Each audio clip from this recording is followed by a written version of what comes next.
तो मैट्रिक्स में लास्ट क्या कराया था? निलपोटेंट के बाद भी कुछ कराया था।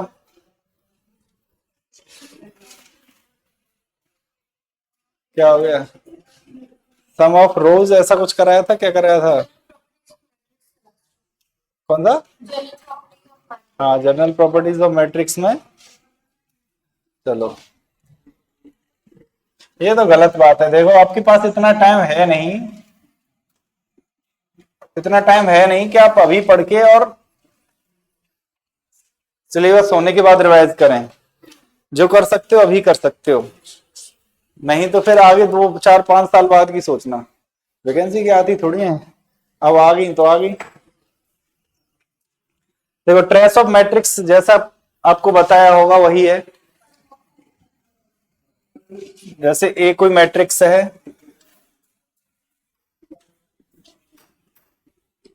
तो इसका जो ट्रेस होगा वो क्या होगा? Sum of diagonal element.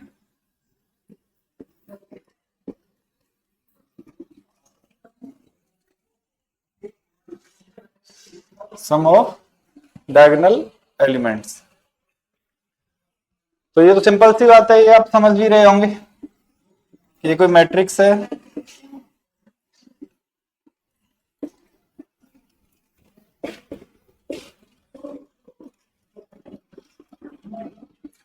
Three by three की, इसका अगर हमें ट्रेस निकालना हो तो हो जाएगा 2 + 1 + 2 5। ये तो सिंपल सी बात, मुझे लगता है सर ने भी पढ़ाई होगी, ये बात बताई होगी।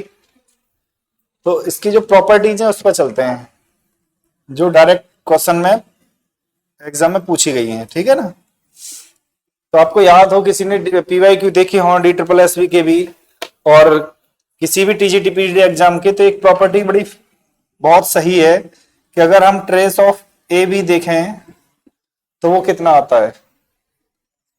ट्रेस ऑफ AB, और कोई पूछे ट्रेस ऑफ KA, ये क्या आएगा?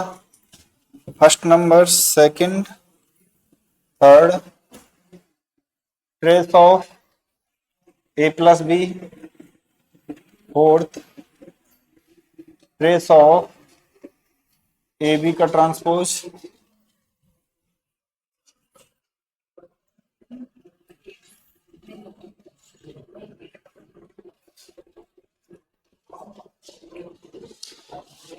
तो चलो देखते हैं, ट्रेस ऑफ AB निकालें या ट्रेस ऑफ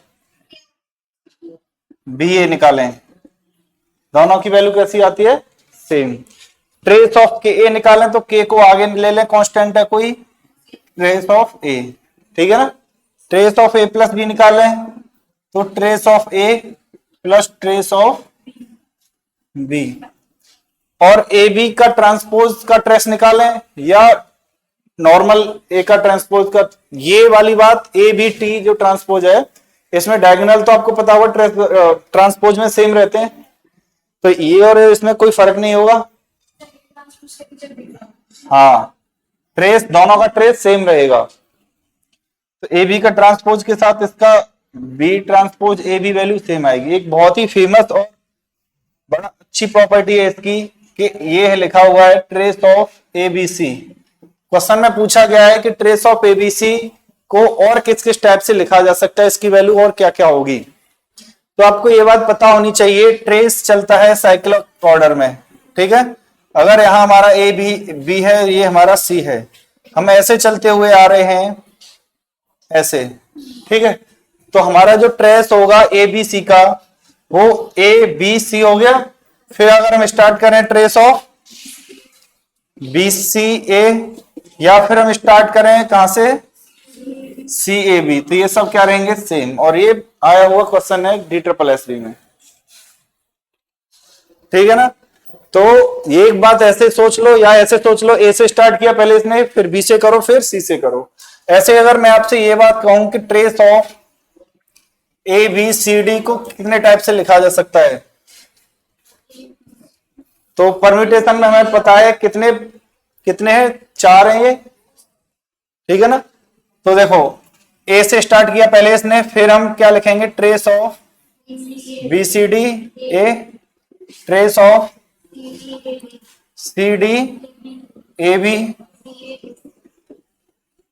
ट्रेस ऑफ कहां से स्टार्ट किया अब इसने, डी ए बी सी। ठीक है, तो ये सब वैल्यू कैसी रहेंगी इसकी, सेम।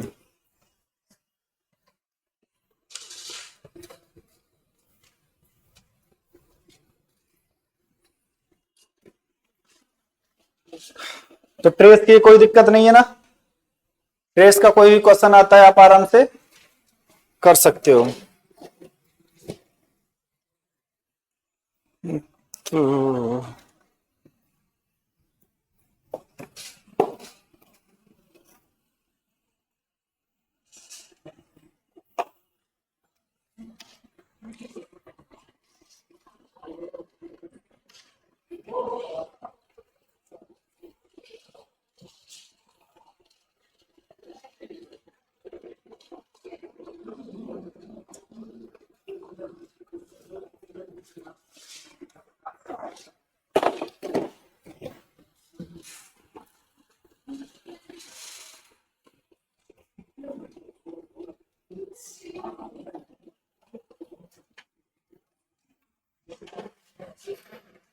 अब इसके बाद आपने वो पढ़ा है सिमेट्रिक मैट्रिक्स। सिमेट्रिक मैट्रिक्स में क्या बोलते हैं, कौन सी होती है सिमेट्रिक मैट्रिक्स, जिसमें ट्रांसपोज इक्वल हो।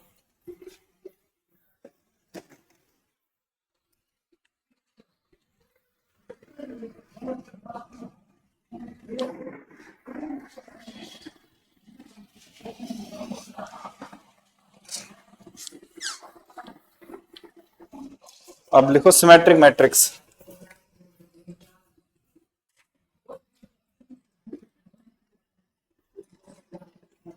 एक साइड लिख लो स्क्यू सिमेट्रिक।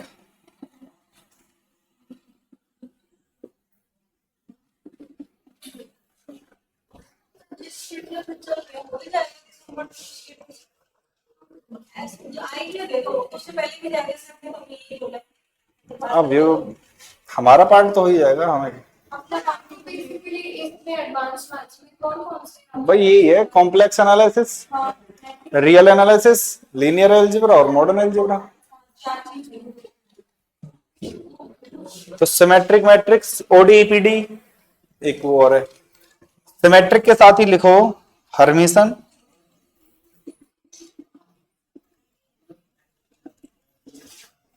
इसके साथ लिखो स्क्यू हर्मिशन।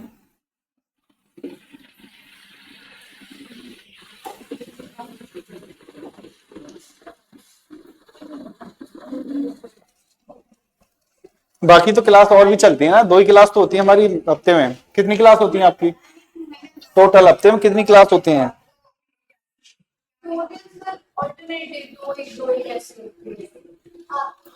मतलब 9 क्लास नहीं, हमारी नहीं, टोटल क्लास। सर कितनी क्लास लेते हैं हफ्ते में, एक सप्ते में, मतलब संडे टू संडे? उससे मतलब मैं मैथ की बात कर रहा हूँ, मतलब 2 हमारी क्लास और 1 सर की क्लास, ये 3 क्लास रहती हैं। देखो सिमेट्रिक मैट्रिक्स क्या होती है, नहीं वो जनरल मैथ काउंट नहीं होगा, वही जनरल मैथ तो अलग है ना, उससे क्या नहीं है।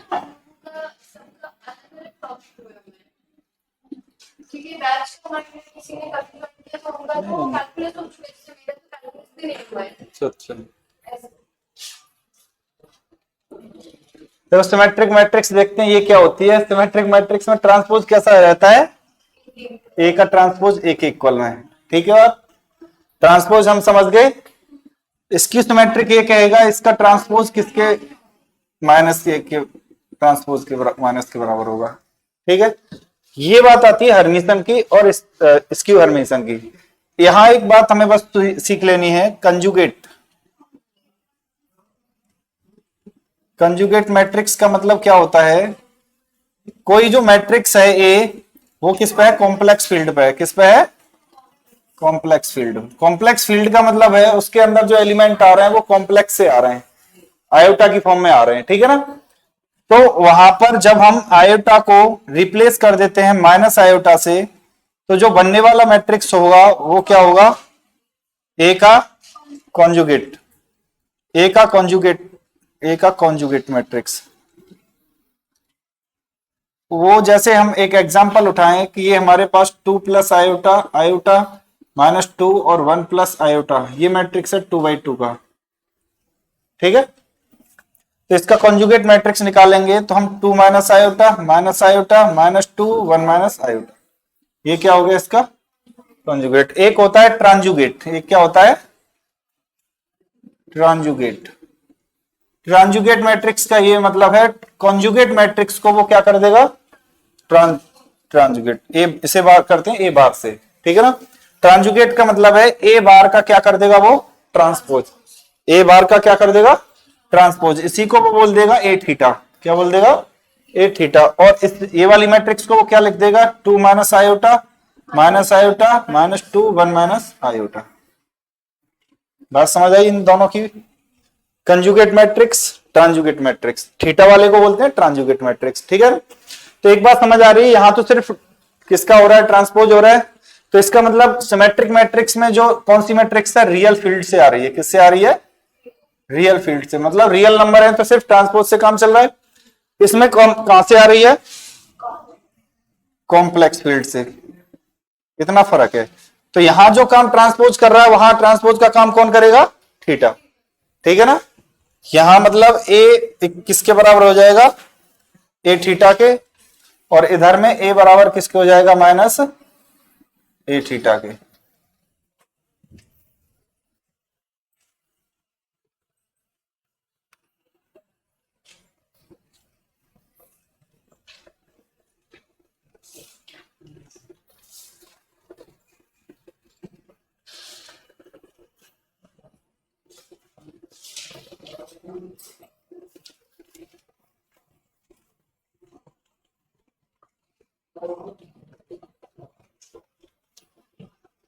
चलें आगे, इसी में थोड़ा सा आगे बढ़ाएं इसे। ये बीच वाला लिख लिया, बीच वाला ही पहले लिखना था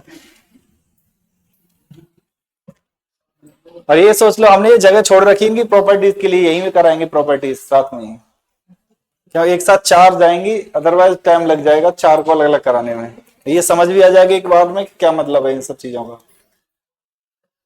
अब देखो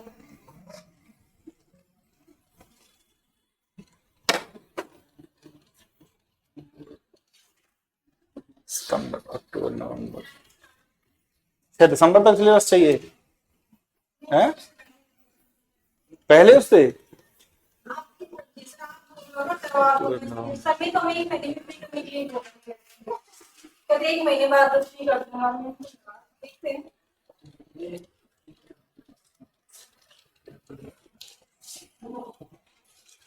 इसलिए कह रहे हैं कि जब तक स्पीड पकड़े सिलेबस तब तक रिवाइज कर लो सारी चीजें जितनी हैं।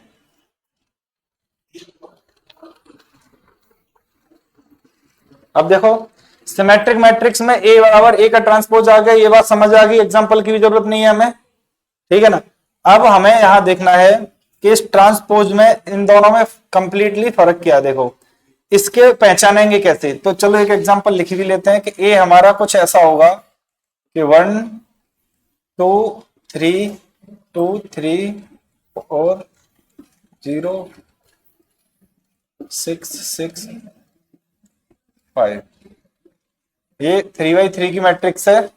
तो इसका अगर ट्रांसपोज करेंगे तो वही सेम आएगा, क्यों देखो ट्रांसपोज में ये आपस में क्या होते हैं रिप्लेस होते हैं, बस यही तो होते हैं, ये आपस में रिप्लेस हो जाएंगे तो सेम 2 3 3 6 6, तो ये क्या बन जाएगी आपकी सिमेट्रिक।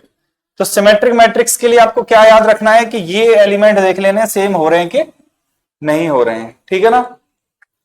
स्क्यू सिमेट्रिक की एक सबसे बढ़िया बात यह है कि इसके डायगोनल पर ऑल 0 होते हैं, क्या होते हैं ऑल 0, ये बात याद रखनी है बस। डायगोनल पर क्या होता है ऑल 0, जैसे 0 2 3 -2 -3 0 -4 4 प्लस का 4 0, ये मैट्रिक्स है जैसे, ठीक है। तो देखो सिमेट्रिक मैट्रिक्स और इसकी सिमेट्रिक में दोनों में डिफरेंस ये है, ठीक। अब इसका ट्रांसपोज आप करके देखो तो माइनस का 2 प्लस का आ गया, माइनस का प्लस का हो गया, प्लस का माइनस का हो गया, ठीक है ना। तो माइनस लग गया ट्रांसपोज में, तो ये हो गया आपका स्क्यू सिमेट्रिक। अब सिमेट्रिक मैट्रिक्स के अंदर प्रॉपर्टी की बात करें, पहली कंडीशन ये है कि देखना मैट्रिक्स खुद क्या हो रही है, ट्रांसपोज हो रही है। तो ये कह रहा है कि कोई आपके पास क्या है, स्क्वायर मैट्रिक्स है, क्या है, स्क्वायर मैट्रिक्स। उसमें आपकी नल मैट्रिक्स, डायगोनल मैट्रिक्स,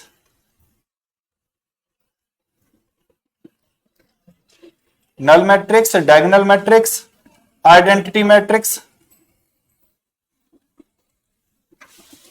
ये सब क्या होंगी, सिमेट्रिक।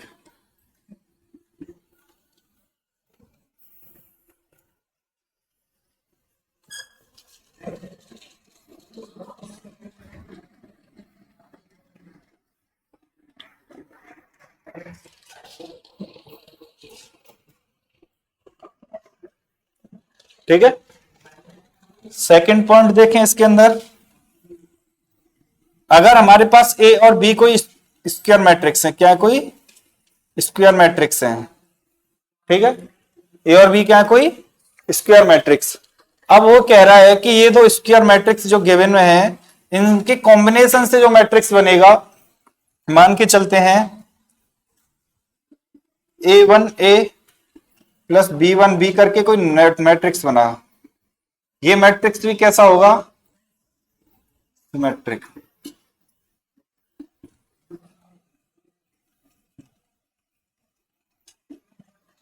अगर ए बी स्क्वायर मैट्रिक्स कैसी है, सिमेट्रिक मैट्रिक्स हैं, और उनके कॉम्बिनेशन से बनने वाला मैट्रिक्स भी कैसा होगा, सिमेट्रिक होगा। तो इस बात से आप ये भी तो कह पाओगे, यहां से एक पॉइंट ये निकाल के कह पाओगे आप कि ए प्लस बी भी क्या होगा, सिमेट्रिक होगा। क्या होगा, ए प्लस बी सिमेट्रिक होगा।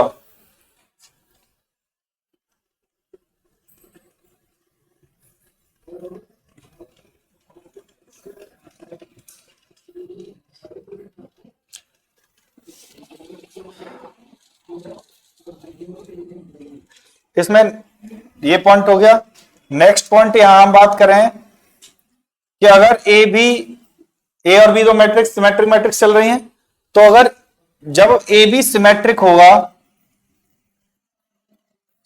If and only if and only if का मतलब है दोनों साइड से ये कंडीशन सेटिस्फाई होगी, यहां लिखी जाएगी वो, तो ये भी होगी, ये होगी, तो ये भी होगी।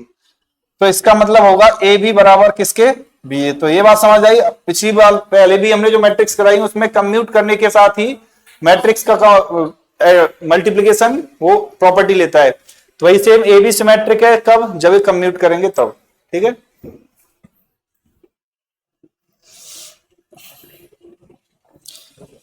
ठीक है, इसके साथ ही एक प्रॉपर्टी इसकी ये है कि ए और ए का ट्रांसपोज हो या ए का ट्रांसपोज ए हो, ये भी क्या होते हैं, सिमेट्रिक, जब ए सिमेट्रिक है तो।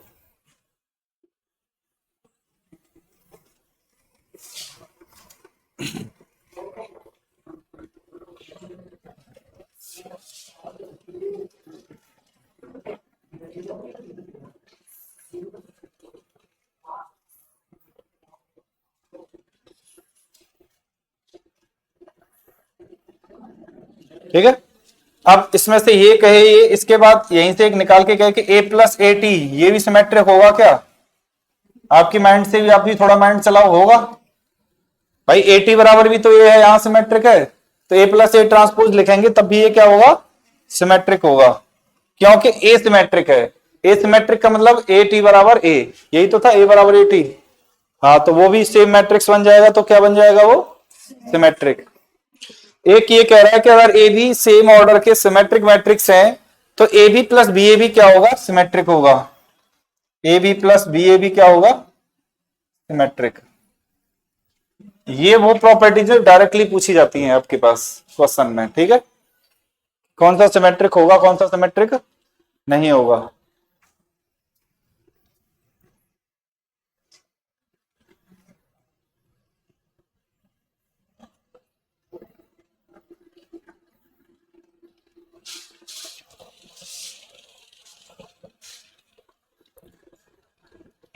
ठीक है, इधर आए अब, स्क्यू सिमेट्रिक इसका क्या हो जाएगा, उल्टा होता चला जाएगा। इसमें हमने पहले क्या लिखा है, null matrix, diagonal matrix, identity matrix. इसमें बेचारी बस एक नल आएगी, कौन सी आएगी, नल मैट्रिक्स। क्योंकि नल मैट्रिक्स आपकी क्या होती है, सिमेट्रिक भी होती है और स्क्यू सिमेट्रिक भी होती है। वो तो जीरो जीरो में मल्टीप्लाई माइनस करो मत करो, उससे कोई उससे फर्क नहीं पड़ता है। नल मैट्रिक्स होगी सिर्फ स्क्यू सिमेट्रिक।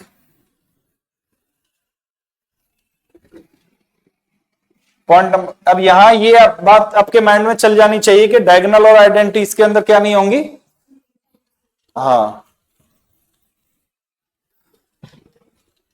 तो स्क्यू सिमेट्रिक की कंडीशन हो गई आपकी।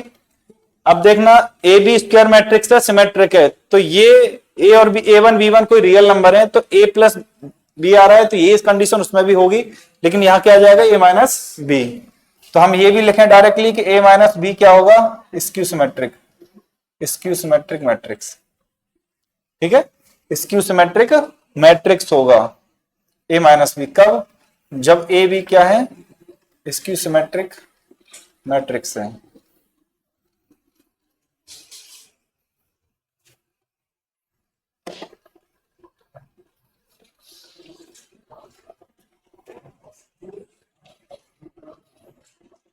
ठीक है, वही बात सेम यहां जो बात आ रही थी यहां आ जाएगी कि ए बी स्क्यू सिमेट्रिक होगा इफ एंड ओनली इफ, कब, A B equal minus B A, या इसे ये बोल सकता है A B plus B A बराबर 0।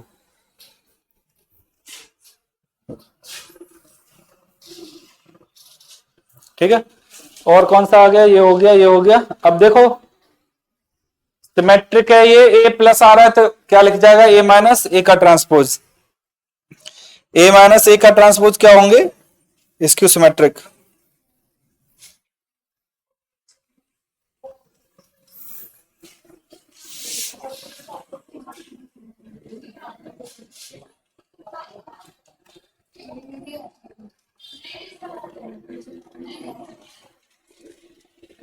ठीक है, अब देखो ये A B plus B A क्या है, सिमेट्रिक है, तो यहां क्या हो जाएंगे, A B minus B A skew symmetric.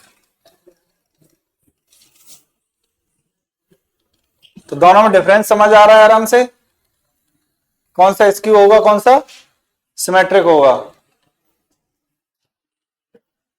अलग अलग कराते तो कंफ्यूजन थोड़ा सा बना रहता कि पीछे क्या पढ़ा है, फिर पेज पलटो, इधर करो उधर करो, तो यहां से पता है कि ये जो नहीं है वो उधर अप्लाई कर रहा है। तो लेकिन ये मिक्स दोनों में सेम कौन सा है, नल।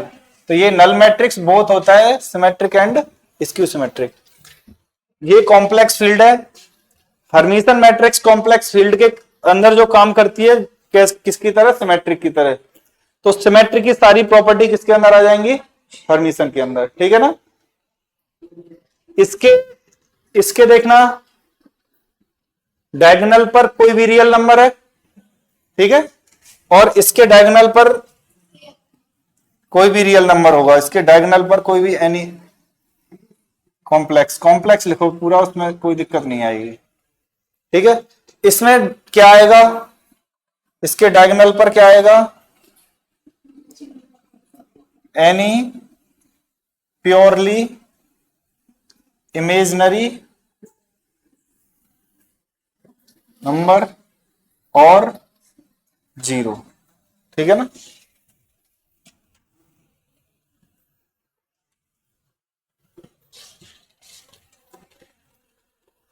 अब यहां से एक बात हम देखते हैं कि इसके अंदर जो काम होगा वो इसके अंदर होगा। ठीक है ना, इसके अंदर दिक्कत कहां आएगी, बस माइनस के साथ आयोटा के साथ जो मल्टीप्लाई होके आएगा वो किस में पहुंच जाएगा, स्क्यू हर्मिशन में बस। तो जैसे हम बात करें यहां नल मैट्रिक्स तो दोनों में ही रहेगी, ये diagonal matrix identity matrix real के अंदर है तो कॉम्प्लेक्स सेम रहेंगी, कोई दिक्कत नहीं है। स्क्वायर मैट्रिक्स में ये रियल कोफिशिएंट का मल्टीप्लाई हो रहा है तो कोई दिक्कत नहीं है।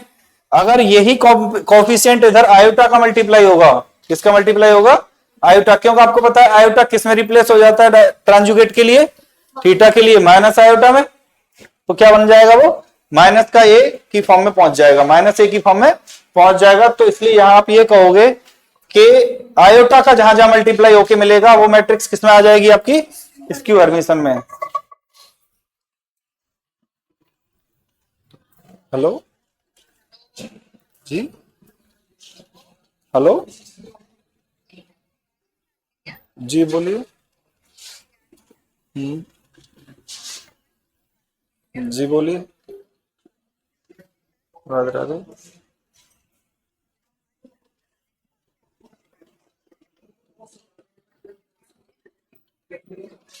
बंद हो जाएगा तो करवा लेंगे, अभी चल रहा है रिचार्ज दूसरे वाले में। अरे तो मैम मेरे पास टाइम नहीं, जल्दी बोलो आप।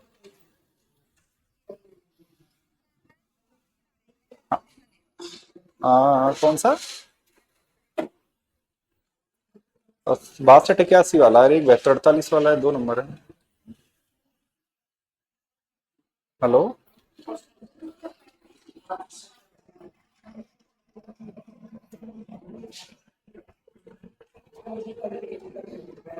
हाँ, तो जैसे अब देखो यहां हमने कहा आयोटा किसी में भी, जैसे ए प्लस आयोटा बी है, ए प्लस क्या है, आयोटा बी है, आयोटा का मल्टीप्लाई करके ए प्लस बी लिख रहे हैं हम, सिमेट्रिक लिख रहे हैं, तो हाँ आयोटा का मल्टीप्लाई हो जाएगा तो किस में पहुंच जाएगा, स्क्यू हर्मिशन में।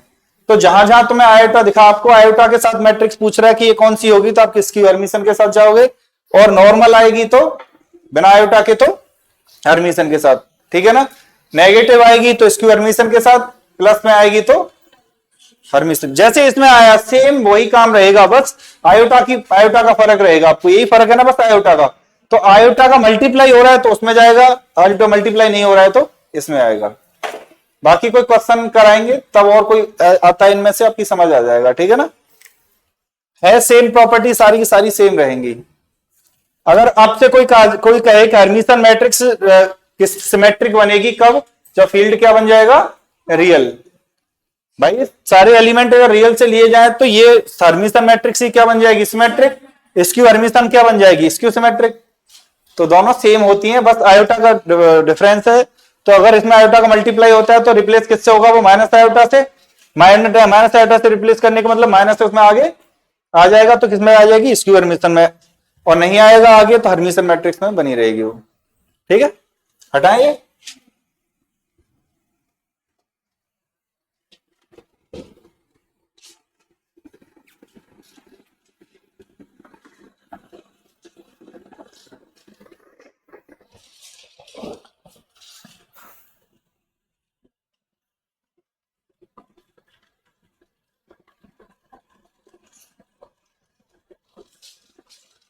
अब देखो एक क्वेश्चन करो, एस आपके एक दिया हुआ है, एस इक्वल में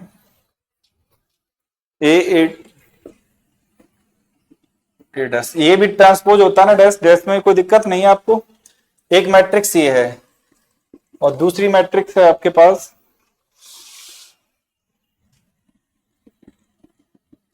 माइनस ए डैश, ए और मैट्रिक्स, और जहां ए एनी स्क्वायर मैट्रिक्स है, A is any square matrix, then cardinality of X intersection T, मतलब एक्स इंटरसेक्शन टी में कितने एलिमेंट होंगे। ऑप्शन चाहिए तो ऑप्शन भी लिख सकते हैं, सिंगलटन, जीरो,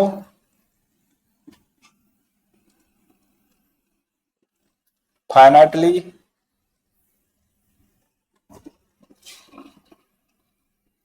काउंटेबली इनफाइनाइट। बताओ कितने होंगे।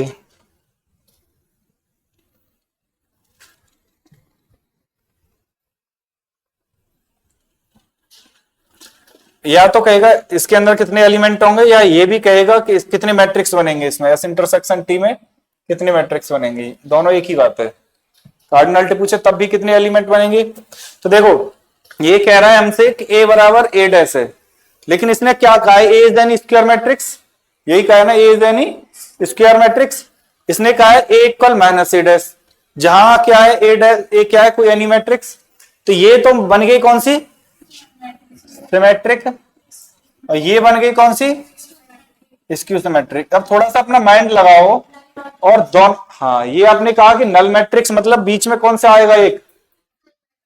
अब हमारे पास ऑप्शन एक ही बचा, नहीं बचा? पहले तो ये देखो, एक मैट्रिक क्या बचा हमारे पास ऑप्शन, कि जो क्या हो सिमेट्रिक भी हो और क्या हो इसकी सिमेट्रिक, ऐसी मैट्रिक्स तो सिर्फ क्या एक यही ऑप्शन बचा हमारे पास। तो आपने तो क्या आंसर लगा दोगे, सिंगलटन।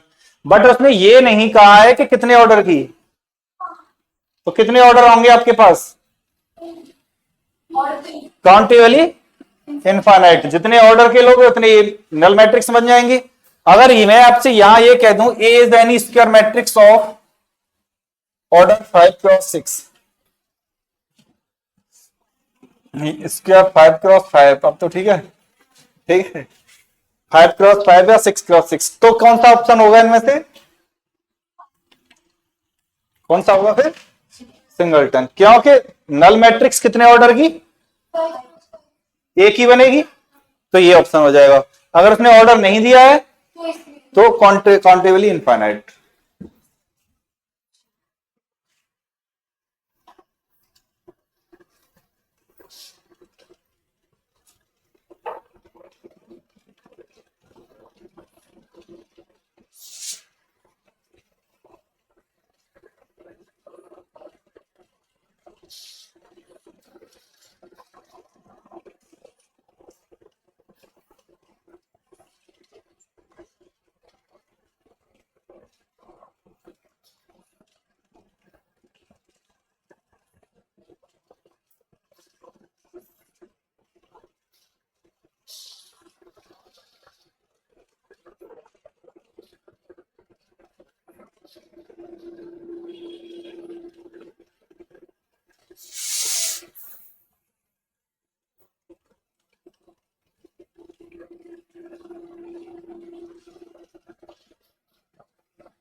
ठीक है, अगर आपसे कोई पूछता है कि क्या है कंजुगेट ए का टी, मतलब ए का ट्रांसपोज कैसी मैट्रिक्स है, सिमेट्रिक, एंटी सिमेट्रिक या स्क्यू सिमेट्रिक, कैसी मैट्रिक्स है, तो आपको पता होना चाहिए कैसे चेक करते हैं। ए का ट्रांसपोज मैट्रिक्स आपके पास कोई, इसका ट्रांसपोज निकालेंगे तो आपके पास क्या मिलेगा, ए ही तो मिलेगा।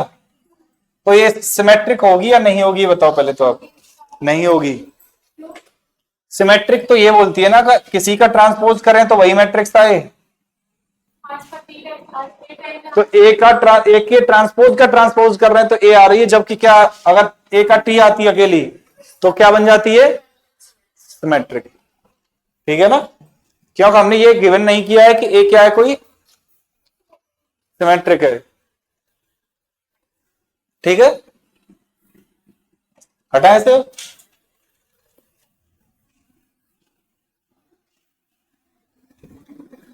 और ये ट्रांजुगेट की प्रॉपर्टीज सर ने कराई होंगी, सिंपल वाली प्रॉपर्टीज की, जैसे कि ए बी थीटा क्या होगा, ए बी का होल थीटा क्या होगा, वही सब हरमीशन नहीं पढ़ा है,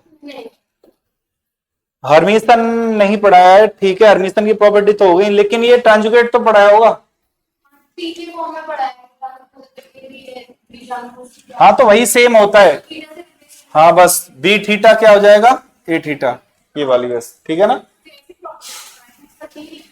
हाँ बस ये है कि ए बी की ए बी टी होगा, वहां बी टी ए टी।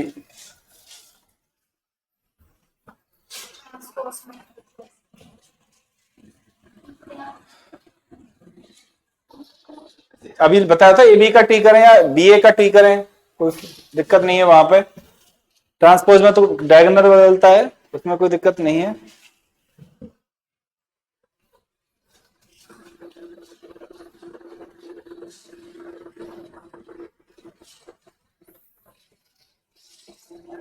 ठीक है ना, तो ये ये जैसे हमने बताया ना, ए बी का थीटा है, होल थीटा है ये, तो ये बहुत पूछा जाता है इसलिए लिखवा दिया तुम्हें। बी से स्टार्ट होता है ये, ठीक है ना। इनवर्स में भी आता है तो यही उल्टा चलता है, बी इनवर्स ए इनवर्स। अगर एडजॉइंट में भी आता है तो भी उल्टा सेम चलता है, adjoint of B adjoint of A करके, ठीक है ना।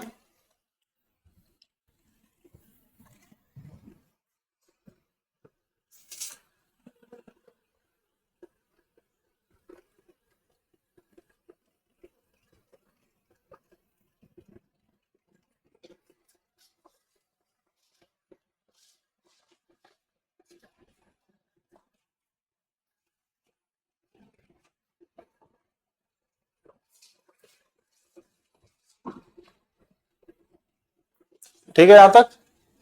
ए आपसे पूछा जाए कि अगर ए इक्वल में ए का ट्रांसपोज है, सिमेट्रिक है, तो ए का स्क्वायर पूछा जाए तो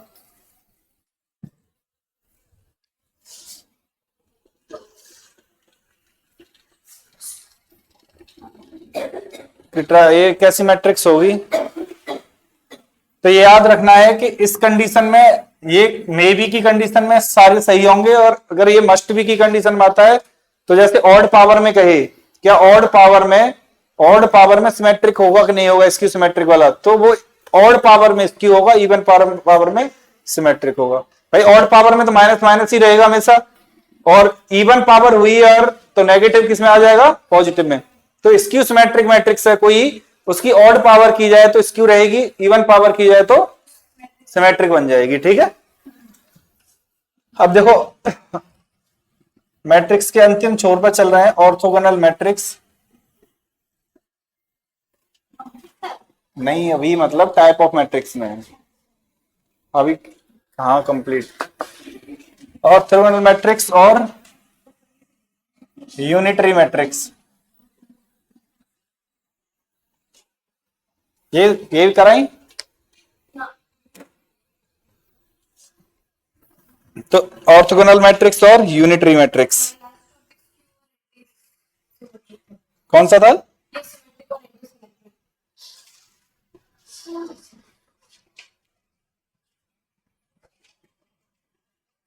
बेसिकली हमने सिर्फ उसमें एडिशन, सब्ट्रैक्शन, पावर ये सीखा। चलो ये सीख लो। ऑर्थोगोनल मैट्रिक्स क्या होती है? कोई स्क्वायर मैट्रिक्स है, क्या है? कोई स्क्वायर मैट्रिक्स है, वहां पर ए और ए का ट्रांसपोज करें तो क्या बन के आती है? आइडेंटिटी। हाँ तो सही है, और क्या बन के आना चाहिए? आइडेंटिटी बन के आ जाना चाहिए, ए और ए के ट्रांसपोज का मल्टीप्लाई किया जाए तो। ठीक है ना, इसे हम क्या, कौन सी मैट्रिक्स बोलेंगे? Orthogonal matrix. ठीक है, और यूनिटरी में क्या हो जाएगा? बस थीटा, ए और ए का थीटा क्या बन के आ जाना चाहिए? Identity.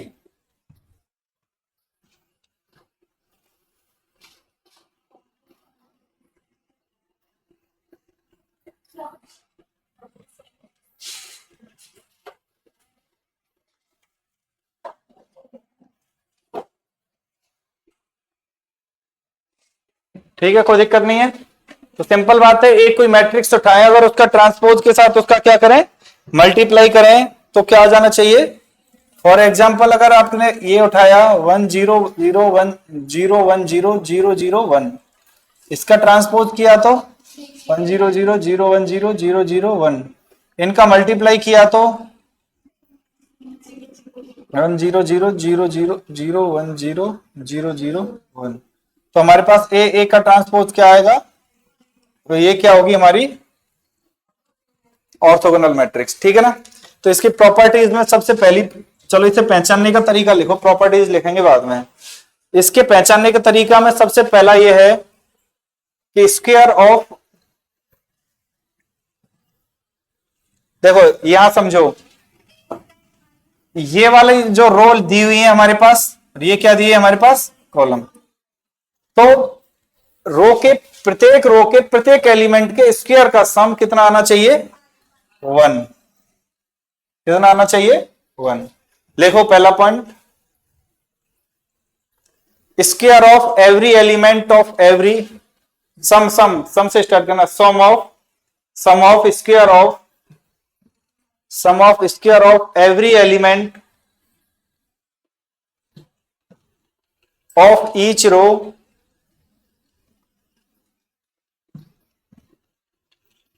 is 1. Sum of square of each element of each row, every element of each row is 1. तो प्रत्येक रो के प्रत्येक एलिमेंट के स्क्वायर का सम, प्रत्येक एलिमेंट के स्क्वायर का सम 1 आना चाहिए। ठीक है ना, तो square of all element in each row 1। ठीक है ना, हमारे पास पहली कंडीशन क्या होगी? हम चेक करेंगे अगर ऑर्थोगोनल को, तो प्रत्येक एलिमेंट का, प्रत्येक रो में प्रत्येक एलिमेंट के स्क्वायर को देखेंगे, किसका सम कितना आ रहा है? 1 आ रहा है, कि इसका भी स्क्वायर देखना 1 आ रहा है, इसका भी आ रहा है और इसका भी आ रहा है। ठीक है ना, पहली कंडीशन। दूसरी कंडीशन क्या कह रही है इसकी? कि हमारे पास जो पहली एक रो है, ठीक है, इस रो का मल्टीप्लाई किसी अन्य रो के साथ किया जाए, इस रो का मल्टीप्लाई किसी अन्य रो के साथ किया जाए, अदर रो के साथ किया जाए, तो उस मल्टीप्लाई करने का जो सम आएगा उनका, वो क्या आ जाएगा, 0। ठीक है ना। If we multiply all elements of a row to any other rows element, then sum of all will be 0। तो उन सब का सम क्या आना चाहिए, 0 आना चाहिए। मतलब जैसे हम बताएं यहां 1 इंटू इसका इसके साथ किया, 1 into 0 plus 0 into 1 plus 0 into 0, तो 0 plus 0 plus 0 equal 0।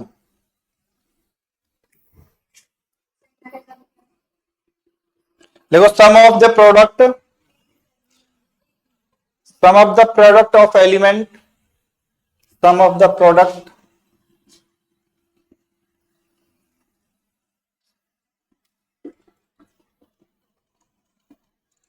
Product of elements in any two distinct row of A is 0। elements in any two row, in any two distinct row हो दो, in any two distinct row of A is 0।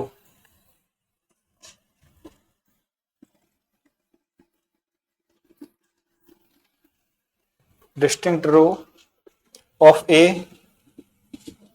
is 0। ए कोई matrix है, या matrix लिख लेना, मैंने इस ए के लिए लिख दिया है, ये मैट्रिक्स है कोई भी। तो ये मतलब है कि कोई भी दो रो के एलिमेंट्स का जो प्रोडक्ट का सम है, प्रोडक्ट का सम है, वो क्या आएगा, 0 आएगा। ठीक है ना। दो प्रॉपर्टी है इसमें, बात समझ आई। इसके अंदर अगर हम चेक करें, एक प्रॉपर्टी से नहीं होगा कि हाँ नहीं होगा, दोनों चेक करके, हाँ बिल्कुल। एक नेसेसरी है, एक सफिशिएंट कंडीशन है। तो नेसेसरी एंड सफिशिएंट कंडीशन का प्रूव होना जरूरी है, तब वो सेटिस्फेक्शन होगा। यूनिटरी मैट्रिक्स में हम ए थीटा बराबर आई करेंगे, तो यहां देखना दोनों में डिफरेंस इतना है बस आयोटा का। वहां ट्रांजुगेट है, मतलब क्या हो रहा है, वो कंजुगेट मैट्रिक्स में आयोटा रिप्लेस माइनस आयोटा हो रहा है, यहाँ रियल मैट्रिक्स है, बस इतना ही तो है। यहाँ रियल की बात कर रहा है, यहाँ पूरे किसकी बात करेगा, वो कॉम्प्लेक्स की। तो सिंपल सी बात यह है कि कॉम्प्लेक्स नंबर को हमें किस में लाना पड़ेगा, रियल में। तो कॉम्प्लेक्स नंबर को रियल में लाने का मतलब यह होता है, क्या लगा देना उसके ऊपर, मॉड, क्या लगा देना, मॉडुलस। तो हम क्या कर देंगे, बस इसको क्या कर देंगे, ये कर देंगे। बात समझ आई। मतलब ये वाले में उल्टा लिखा है हमने, ये वाले में 1 0 0। Modulus of each element in every row square का सम 1 होना चाहिए। वहां क्या था, बस इसमें ये था बस कि इसके स्क्वायर का सम 0 हो, इसमें था इसके स्क्वायर का सम क्या हो, 0 हो। इसमें यह है कि स्क्वायर के मॉडुलस का सम 0 हो, मॉडुलस के स्क्वायर का सम, सॉरी हाँ क्या आना चाहिए, 1 आना चाहिए। जैसे ये कितना आ रहा है, 1। तो इसमें तो सिर्फ क्या था, स्क्वायर का सम क्या आना चाहिए, 1 आना चाहिए, मल्टीप्लाई 0 आना चाहिए। उसमें यह है कि मॉडुलस के स्क्वायर का सम 1 आना चाहिए, और इनके कंजुगेट के मल्टीप्लाई 0 आना चाहिए। बस फर्क कितना है, इसमें तो सिर्फ स्क्वायर है, उसमें मॉडुलस का स्क्वायर है। उसमें बस इतना डाल दो, sum of square of modulus of each element of each row will be 1। sum of square of modulus of each element of every row will be 1।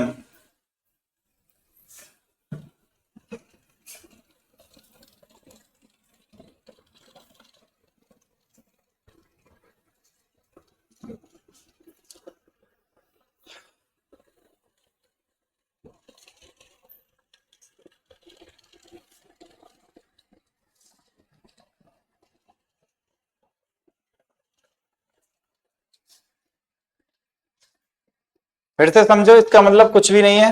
ये कोई मैट्रिक्स है हमारी, A B C D E F, GHI, ठीक है। ये कहना चाह रहा है कि ये प्लस ये कितना आना चाहिए 1, ठीक है ना। ये कहना चाह रहा है बस, क्योंकि ABCD ये सब क्या है आपके, कहां से आ रहे हैं, कॉम्प्लेक्स फील्ड से। किससे आ रहे हैं, कॉम्प्लेक्स फील्ड से, इसलिए इसका मॉडुलस लेना जरूरी है। अब ये जरूरी नहीं कि आयोटा के साथ ही हो, कभी कभी कॉम्प्लेक्स भी तो रियल में ही होता, रियल भी तो कॉम्प्लेक्स में ही होता है, तो वो रियल नंबर भी हो तो सेम टू सेम आता है, इसमें तो फर्क ही नहीं है। जैसे आपसे 2 का मॉडुलस का स्क्वायर निकलवाना हो तो क्या करोगे आप, 2 का यही तो करोगे, तो ये दोनों सेम कब होंगी, जब रियल फील्ड में हो तो, ठीक है ना। तो दोनों एक ही काम करेंगी, सेम चीजें रहेंगी। इसमें अगर कॉम्प्लेक्स फील्ड के अंदर बात करेंगे तो ये यूनिटरी की बात करेंगे, ठीक है।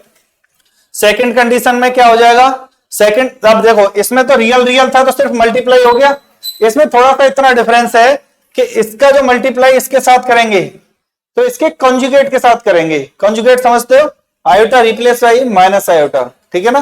तो हम यहां लिखेंगे sum of the product of, लिखो सम, सेकंड कंडीशन इसकी क्या है, sum of the product of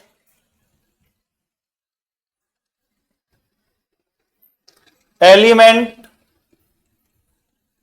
of a रो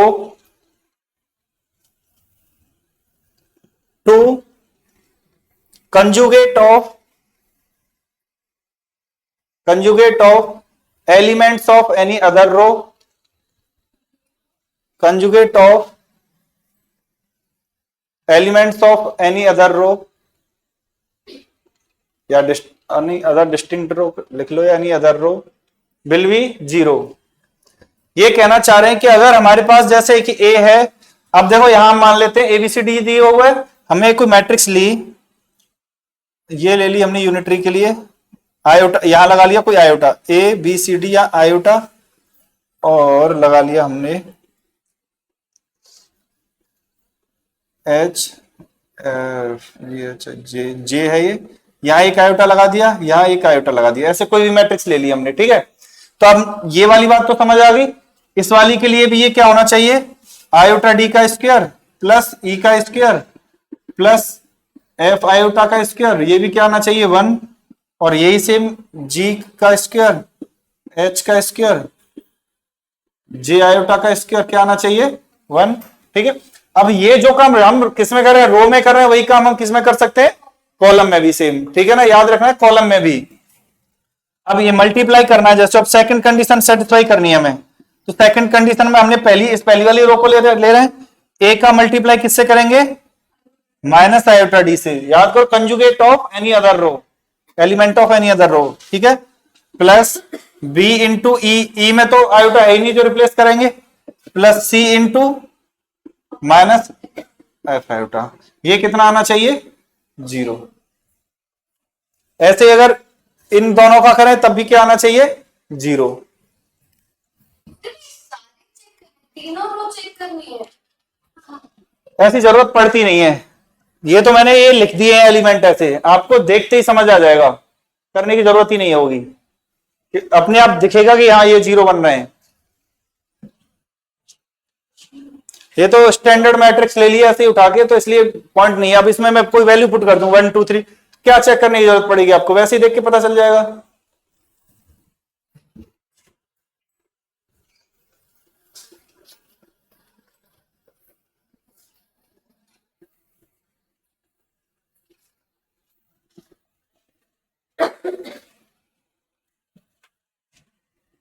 तो ये तो जिसको चेक करने का तरीका है, ठीक है ना।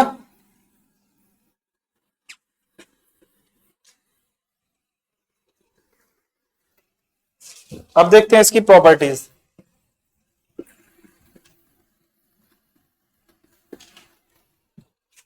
और वो कह रहा है ए क्या कोई ऑर्थोगोनल मैट्रिक्स है, ठीक है ना, ए क्या है कोई ऑर्थोगोनल, देन ये कहेगा ए आपकी कैसी होगी नॉन सिंगुलर। आप कहोगे नॉन सिंगुलर मैट्रिक्स कौन सी होती है, बताया होगा सर ने,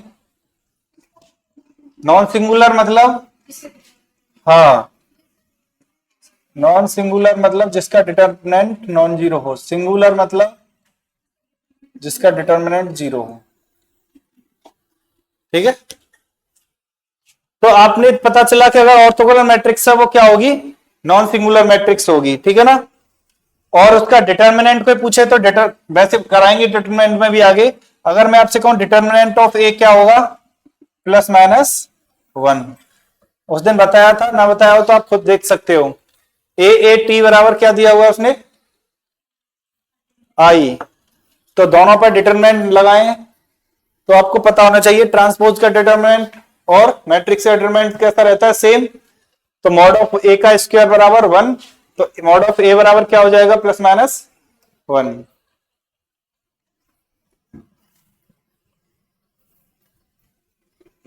ठीक है ना, वैसे तो आता नहीं है, आगे भी बताएंगे ये बात। तो जैसे अगर इसका कोई इनवर्स पूछता है कि तो इनवर्स इसका ट्रांसपोज के बराबर आता है। अगर आपको पता है कि ऑर्थोगोनल मैट्रिक्स है और उसका क्या पूछ रहा है वो इनवर्स क्या होगा, तो उसके ट्रांसपोज के बराबर आएगा।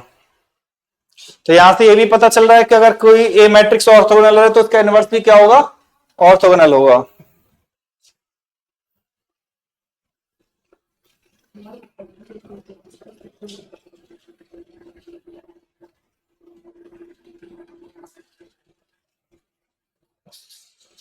ठीक है, तीसरा पॉइंट, दूसरा है जो भी पॉइंट है वो लिखो। इसमें कोई दिक्कत नहीं है, अगर ए और बी आपके कैसे हैं, ऑर्थोगोनल मैट्रिक्स हैं सेम ऑर्डर के, तो ए भी आराम से होगा। ए बी क्या है, ऑर्थोगोनल है सेम ऑर्डर के, तो यहां से हम कहेंगे ए बी क्या होगा, ऑर्थोगोनल।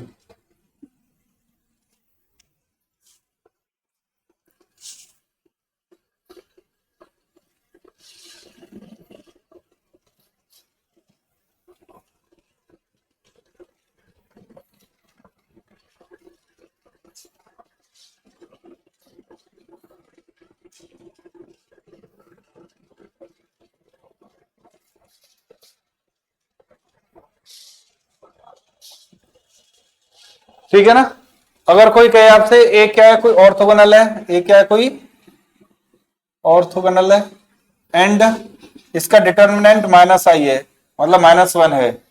ठीक है, ये कहे तो जो मैट्रिक्स बनने वाली मैट्रिक्स ए प्लस आई जो होगी, ये कैसी हो जाएगी, सिंगुलर। ये कैसी हो जाएगी, सिंगुलर। ये मतलब दिख रहा है, लिखने की कोई जरूरत है नहीं इसे। वैसे क्या ऑर्थोगोनल है और डिटर्मिनेंट माइनस आई के बराबर दिया, माइनस वन के बराबर दिया हुआ है, तो ए प्लस आई एन जो होगी, मतलब ये कहना चाह रहा है कि ये माइनस प्लस माइनस वन ही होता है ना, तो ये वन ले लिया इसने। तो ये कहा है कि ए प्लस आई जो मैट्रिक्स होगी वो कैसी होगी, तो वो सिंगुलर होगी। क्यों, माइनस वन को इधर लेके आए, डिटर्मिनेंट को हटाए, मैट्रिक्स बनाए इसे, तो ए प्लस आई बनेगी। तो ए प्लस आई कैसी रहेगी, सिंगुलर।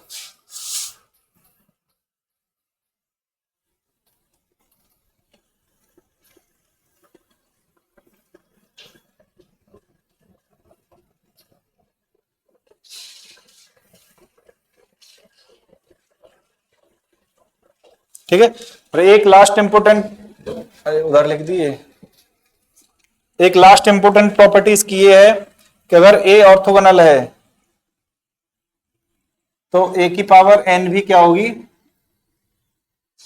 ऑर्थोगोनल होगी।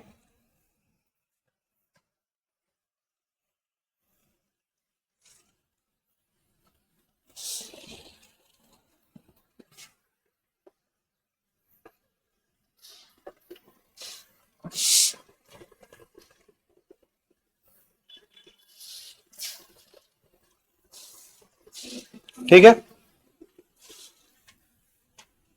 अगर यूनिटरी रियल फील्ड से ली जाए तो क्या कहेंगे इसे हम, ऑर्थोगोनल मैट्रिक्स। ठीक है ना, तो यूनिटरी में तो क्या ही यही सब चीजें आ जाएंगी। क्या है,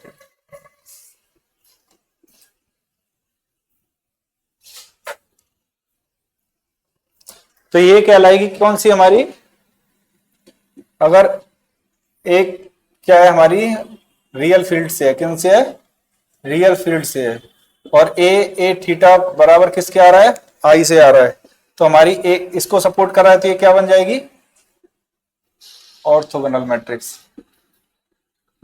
तो आप ये समझ पा रहे हो सिर्फ यूनिटरी में क्या डिफरेंस है, मॉड्यूलस का मतलब आयोटा का डिफरेंस है, जो सिमेट्रिक और हर्मिशन में था, ठीक है ना।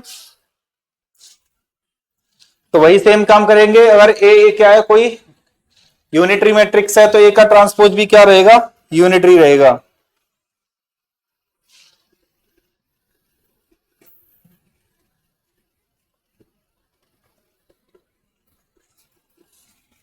ठीक है। पॉइंट नंबर 2, इसका जो डिटर्मिनेंट रहेगा वो कितना रहता है, 1।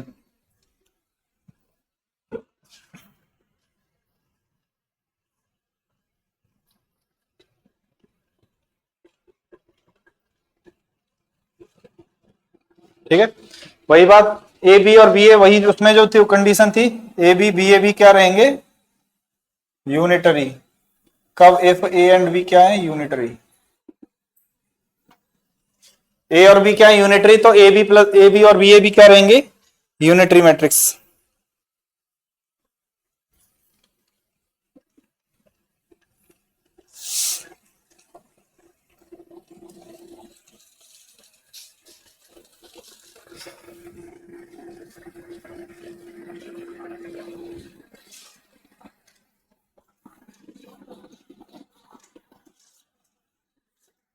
तो बताओ, एक बात बताओ यहीं से कि ऑर्थोगोनल मैट्रिक्स कौन सी होती है,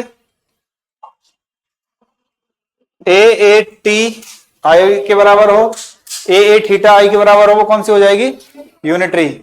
तो मतलब आपकी सिमेट इसमें कौन सी वाली में, यूनिटरी मैट्रिक्स में प्रत्येक रो के प्रत्येक एलिमेंट के स्क्वायर का सम किसके बराबर आना चाहिए, यूनिटरी में मॉड्यूलस के स्क्वायर का सम 1 के बराबर आना चाहिए, ठीक है।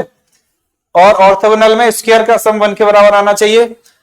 और आपके ऑर्थोगोनल में एक रो का एलिमेंट का मल्टीप्लाई अगर दूसरी रो के एलिमेंट के साथ किया जाए तो उसका सम कितना आना चाहिए, 0। और यूनिटरी में एक रो के एलिमेंट का मल्टीप्लाई दूसरी रो के कंजुगेट एलिमेंट के साथ किया जाए तो सम 0 आना चाहिए, ठीक है ना। ये दो चीजें पढ़ी, ठीक। अगर ए मैट्रिक्स कोई क्या है, ऑर्थोगोनल है, तो इसका इनवर्स भी क्या होगा, ए मैट्रिक्स कोई ऑर्थोगोनल है तो उसकी एन पावर भी क्या होगी, ऑर्थोगोनल होगी, ठीक है। ए का अगर ऑर्थोगोनल है तो उसका डिटर्मिनेंट क्या होगा, नॉन सिंगुलर होगा, मतलब क्या क्या होगा, प्लस का 1 या माइनस का 1। यूनिटरी है तो कितना होगा, 1। तो एक मैट्रिक्स लिखो, cos theta minus sine theta और साइन थीटा कॉस थीटा। ये कोई मैट्रिक्स है, तो बताओ ये कैसी मैट्रिक्स है,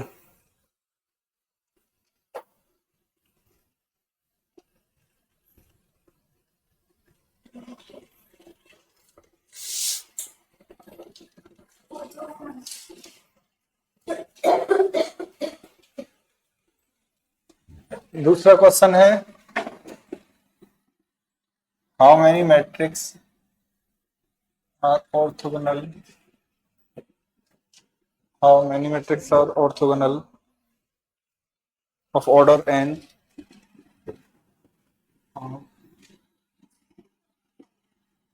ऑफ ऑर्डर, पता चल गया ना ऑर्थोगोनल है। देखो इनका मल्टीप्लाई किया, cos theta sine theta minus sine theta 0 हो गया, cos square theta plus 1 sine square theta plus 1। तो कौन सी हो गई है, ऑर्थोगोनल। उसमें था how many matrix are orthogonal if of order n whose elements either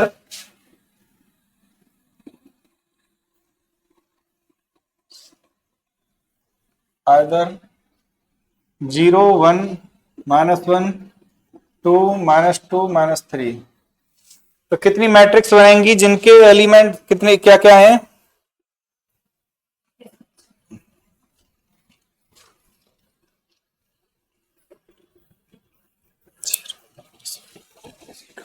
दूसरा क्वेश्चन ये है आपका, how many unitary matrix, unitary matrix कितनी बनेंगी, element of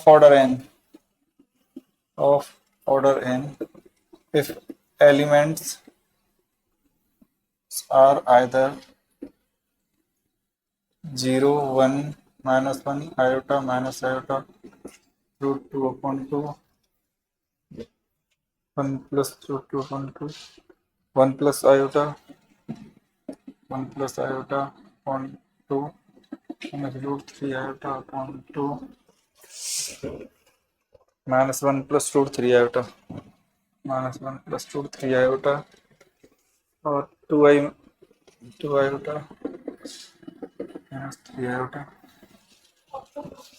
root 2 iota.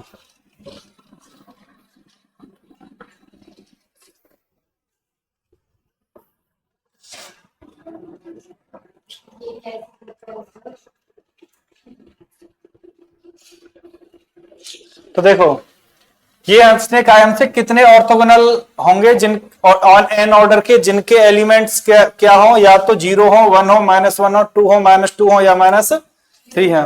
तो ऑर्थोगोनल के बारे में हमें क्या क्या पता है?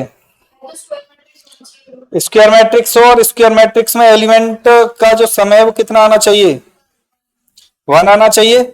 अब इसमें देखो 1 कौन कौन बना सकता है? इसमें इससे भी इसका स्क्वायर 0 हो जाएगा। इससे तो एलिमेंट बाकी के लिख देंगे, कोई दिक्कत नहीं। जैसे आइडेंटिटी मैट्रिक्स में बाकी एलिमेंट 0 0 हो गए थे, हमें फर्क पड़ा था एक एलिमेंट का स्क्वायर क्या आना चाहिए, पूरी रो में 1 आना चाहिए। तो इसका स्क्वायर किया और इसका स्क्वायर किया, इसका स्क्वायर, इसका स्क्वायर और इसका स्क्वायर। ये तो 0 है, ये तो रहेगा ही रहेगा, इसमें कोई दिक्कत नहीं है। ठीक है, 1 का स्क्वायर 1 हो गया, -1 का 1 हो गया, इसका 4 हो गया, इसका 4, इसका 9 नहीं आना चाहिए, 4 नहीं आना चाहिए। और ये दो एलिमेंट हमारे पास ऐसे बचे जिनको हम यूज कर सकते हैं, जिनको हम क्या कर सकते हैं? यूज। तो एक ऑप्शन को n क्रॉस n की मैट्रिक्स है, स्क्वायर मैट्रिक्स है n क्रॉस n की, n ऑर्डर की कहा है ना उसने। तो n क्रॉस n की मैट्रिक्स है और प्रत्येक ऑर्डर को, प्रत्येक एलिमेंट को भरने के लिए कितने ऑप्शन है आपके पास? 2 ऑप्शन है भाई, या तो 1 लिखेंगे या -1 लिखेंगे। तो n डायगोनल पे तो लिखने हैं हमें भाई, हम क्या मान के चल रहे हैं? Diagonal matrix. भाई इसी के बारे में हमें पता है कि ये मैट्रिक्स है कोई, ठीक है ना। तो एक ये इतनी जगह कितनी है? ये n है, एक को भरने के कितने हैं? 2। तो टोटल सबको भरने के कितने हो जाएंगे? 2 की पावर n। कितने हो जाएंगे? 2 की पावर n। और 0 के बाकी की जगहों को भरने के लिए बोलते हैं कितने? n factorial. तो कितने हो जाएंगे टोटल? 2 की power n into n factorial. ठीक है, तो फिर से सुनो, जितने ऑप्शन हो जो 1 बना रहे हो वो तो उतने तो प्रत्येक एक एलिमेंट के लिए चाहिए। तो एक लाइन को, एक रो को भरने के लिए 2 ऑप्शन है, तो n रो को भरने के लिए 2 की पावर n हो गया, 0 के लिए n फैक्टोरियल। ठीक है, तो हम ये कहें कि टोटल एलिमेंट कभी भी पूछता है तो n फैक्टोरियल तो 7 चलेगा। n फैक्टोरियल क्या होगा? 7 चलेगा। और ये वैल्यू कहां से आएगी? जितने ऑप्शन हमारे पास अवेलेबल होंगे। ये अगर इसमें 0 नहीं होता तो भी n फैक्टोरियल आता। अगर 0 नहीं होता तो n फैक्टोरियल तो हमारे बाकी के एलिमेंट हैं जो 0 यहां बनाने हमें यूनिटरी के लिए, उसके लिए आता। अगर वो 0 उसे इसलिए देना पड़ा है क्योंकि बाकी के एलिमेंट को भरने के लिए अगर हम इसका स्क्वायर 1 करेंगे तो बाकी को तो 0 होना पड़ेगा भाई। मॉड्यूलस का स्क्वायर अगर हम 1 बनाएंगे तो बाकी एलिमेंट को 0 होना पड़ेगा ना, तभी तो वो बन सकता है भाई। हमें यूनिटरी, ये कौन सी मैट्रिक? ऑर्थोगोनल है, ये 3 एलिमेंट हैं, ये ऐसे करके। ठीक है, अगर आपने कहा कि स्क्वायर 1 बनना चाहिए तो हमने कहा ये वाला 1 बना दिया, तो ये को तो 0 ही होना पड़ेगा। इसे हमने 1 बना दिया तो ये इन दोनों को तो 0 ही होना पड़ेगा। इसे हमने 1 बना दिया तो इन दोनों को तो 0 ही होना पड़ेगा। ठीक है, तो इसका स्क्वायर देखने के लिए आपके पास 0 मिलेगा वहां, तो आपके ऑप्शन देखने 2 की पावर कितनी है? n। 2 की पावर कितनी है? n। अब देखो ये क्या है? यूनिटरी मैट्रिक्स है। ये क्या है? यूनिटरी मैट्रिक्स क्या कहता है? मॉड्यूलस का स्क्वायर क्या आना चाहिए? 1 आना चाहिए। तो ढूंढो इनमें से, 0 तो है ही यहाँ पे। सबसे पहले 1 के लिए 1 के मॉड्यूलस का स्क्वायर, -1 के मॉड्यूलस का स्क्वायर, आयोटा के मॉड्यूलस का स्क्वायर, माइनस आयोटा के मॉड्यूलस का स्क्वायर 1। कोई दिक्कत नहीं है, ये तो पता होगा। x प्लस आयोटा बाई कोई संख्या हो, इसका मॉड्यूलस निकालते हैं एक्स स्क्वायर प्लस, और इसका स्क्वायर कर देंगे तो हमें वैल्यू किसकी चाहिए? X square plus y square की, यहां तक आ गए। इसे देखें हम 1+√2, मतलब ये तो रियल नंबर है कोई, ये तो पॉसिबल ही नहीं है, इसका तो मॉडुलस का स्क्वायर 1 बनेगा नहीं। इसे देखें 1 प्लस आयोटा का निकालेंगे हम, तो 1 का स्क्वायर प्लस 1 का स्क्वायर अपॉन 2, 2 का स्क्वायर अपॉन 2 मतलब 1 बन गया इसका मॉडुलस। भाई 1 प्लस आयोटा का मॉडुलस निकाले हैं, तो 1 प्लस 1 का root 1 square plus 1 square root 2 का स्क्वायर 2, 2 अपॉन 2 कितना आ गया 1। इसे देखें तो 1 का स्क्वायर प्लस रूट 3 का स्क्वायर अपॉन 2 कितना हो गया 1 प्लस 3 अपॉन 2, 4/2, तो 2 हो गया, ये 2 ही होगा, कुछ और होगा? हाँ बोलो, 2 ही होगा। ये कितना हो जाएगा 2, ये कितना हो जाएगा 3, तो कितने ऑप्शन है आपके पास? 1 2 3 4, कौन सा? रूट में 2 आयोटा का स्क्वायर, अच्छा 4, हाँ जो भी आए 1 नहीं आ रहा मतलब, ठीक है जो भी आएगा लेकिन 1 नहीं आएगा। तो कितने हो गए ये 1 2 3 4 5, 5 हो गए, तो कितने हो गए 5 की power n into n factorial.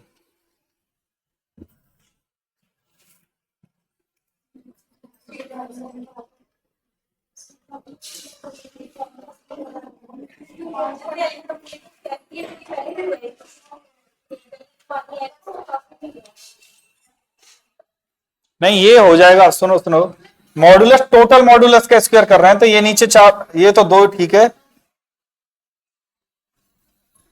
ये 4 हो जाएगा ना नीचे, पूरे मॉडुलस का स्क्वायर कर रहे हैं ना, तो ये भी 4 हो जाएगा, फिर ये इसमें से कट हट जाएगा।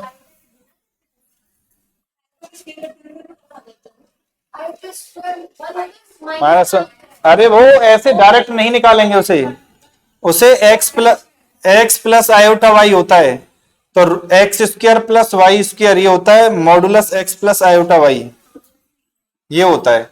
हमें निकालना है इसका स्क्वायर, स्क्वायर मतलब ऐसे करके, तो स्क्वायर से रूट हट गया, हमें निकालना है दोनों का स्क्वायर, हमें निकालना दोनों का स्क्वायर, तो होगा आंसर यही होगा, लेकिन ये वाला नहीं बनेगा, क्योंकि इसे हम करेंगे 1 का स्क्वायर प्लस 1 का स्क्वायर, 2 हो गया ऊपर, नीचे क्या कितना बन जाएगा 4।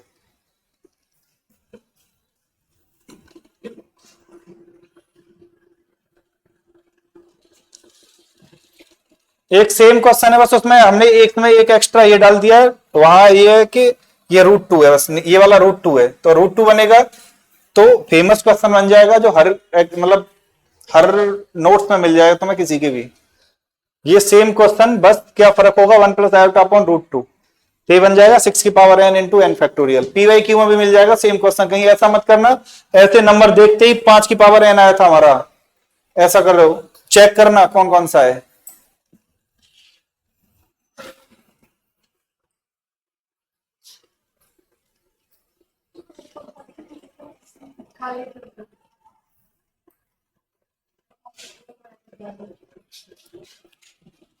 तो सिमेट्रिक तो कराया था ना सर ने, कोई दिक्कत नहीं है, इसकी सिमेट्रिक, ये भी बताया होगा कि प्रत्येक सिमेट्रिक मैट्रिक्स को, तो मतलब प्रत्येक मैट्रिक्स को सिमेट्रिक और इसकी सिमेट्रिक के कॉम्बिनेशन में लिखा जा सकता है। हाँ तो ऐसे ही हर्मिशन के लिए भी है, प्रत्येक हर्मिशन को, वो प्रत्येक मैट्रिक्स को हर्मिशन और इसकी हर्मिशन के कॉम्बिनेशन में लिखा जा सकता है। याद करो क्या था, क्या लिखाया था, एक तो क्या हर्मिशन में तो a plus A theta upon 2, एक पोर्शन तो ये होता था, और एक क्या होता था a minus A theta upon 2, दूसरा ये होता होगा। हाँ तो के भी मैट्रिक्स को इस दो फॉर्म में लिखा जा सकता है, मतलब एक में ये लिख दिया प्लस इसी को लिखें तो a minus A theta upon 2, ये रहा। और ट्रांसपोज होगा सिमेट्रिक होती तो क्या लिखते थे टी, लिख थीटा की जगह क्या बना देते हम टी।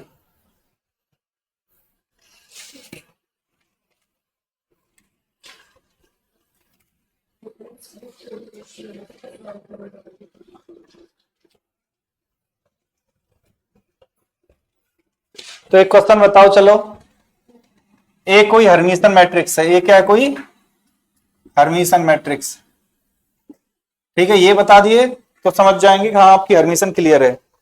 अब देखो पहला ऑप्शन 5a, ये क्या होगी, 5 आयोटा ए, ये क्या होगी, 1 प्लस आयोटा ए, 1 प्लस आयोटा ए, ये कौन सी मैट्रिक्स होगी,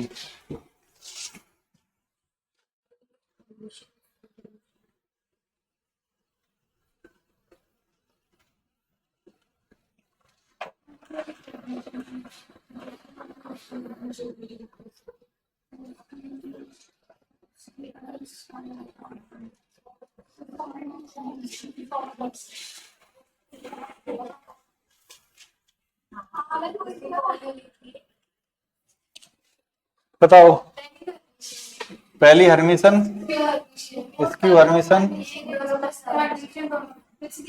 ये दोनों में से नहीं, ठीक है, पता चल गया ना क्यों नहीं दोनों में से, एक रियल है एक इमेजिनरी है, इसको ये माइनस बना देगा तो माइनस बाहर नहीं आ पाएगा, ये तो सेम ही रहेगा। खाली है तो रियल होती है, खाली इमेजिनरी। हाँ, अगर ऐसा होगा तुम खुद सोच के देखो, ए और ए थीटा का कन्वर्ट करेंगे तो 1 माइनस आयोटा से रिप्लेस करेंगे, इसे 1 माइनस आयोटा से रिप्लेस करेंगे, ना तो माइनस आगे आ पाया और ना ये सेम सेम रह पाया, सेम रह जाता तो हर्मिशन हो जाती, माइनस आगे आ जाता तो इसकी हर्मिशन हो जाती।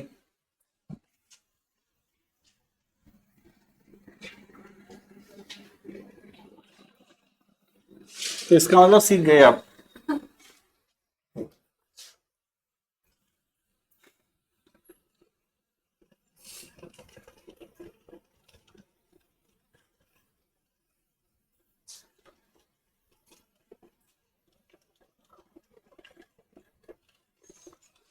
चलो अब देखो 2 मिनट और स्पीड से, कितना टाइम हो गया, टाइम तो होने वाला है। चलो, एक होती है सब मैट्रिक्स, क्या होती है, सब मैट्रिक्स।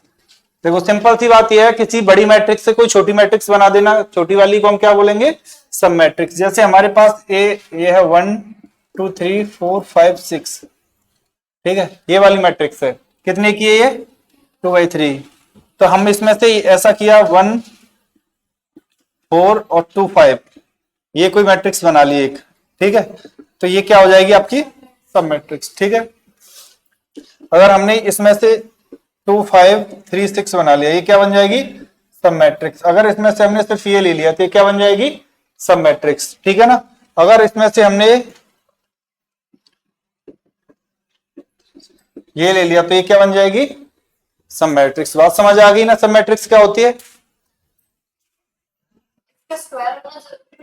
नहीं ऐसा कुछ नहीं है, बस ये कुछ आपके क्या, हाँ बस ये याद रखना है, उल्टे सीधे नहीं उठा लेने हैं। मतलब किसी का ये उठा लिया, जैसे कि इसको हम बना देते हैं, देखो 3/3 की 3 4 6 3 4 8, ठीक है, ऐसी बन गई। तब इसमें से हम कोई भी उठा लेते हैं, जैसे 1 4 2 5 3 6, ये भी क्या हो गई इसकी सब मैट्रिक्स, ठीक है, ये क्या होगी इसकी सब मैट्रिक्स।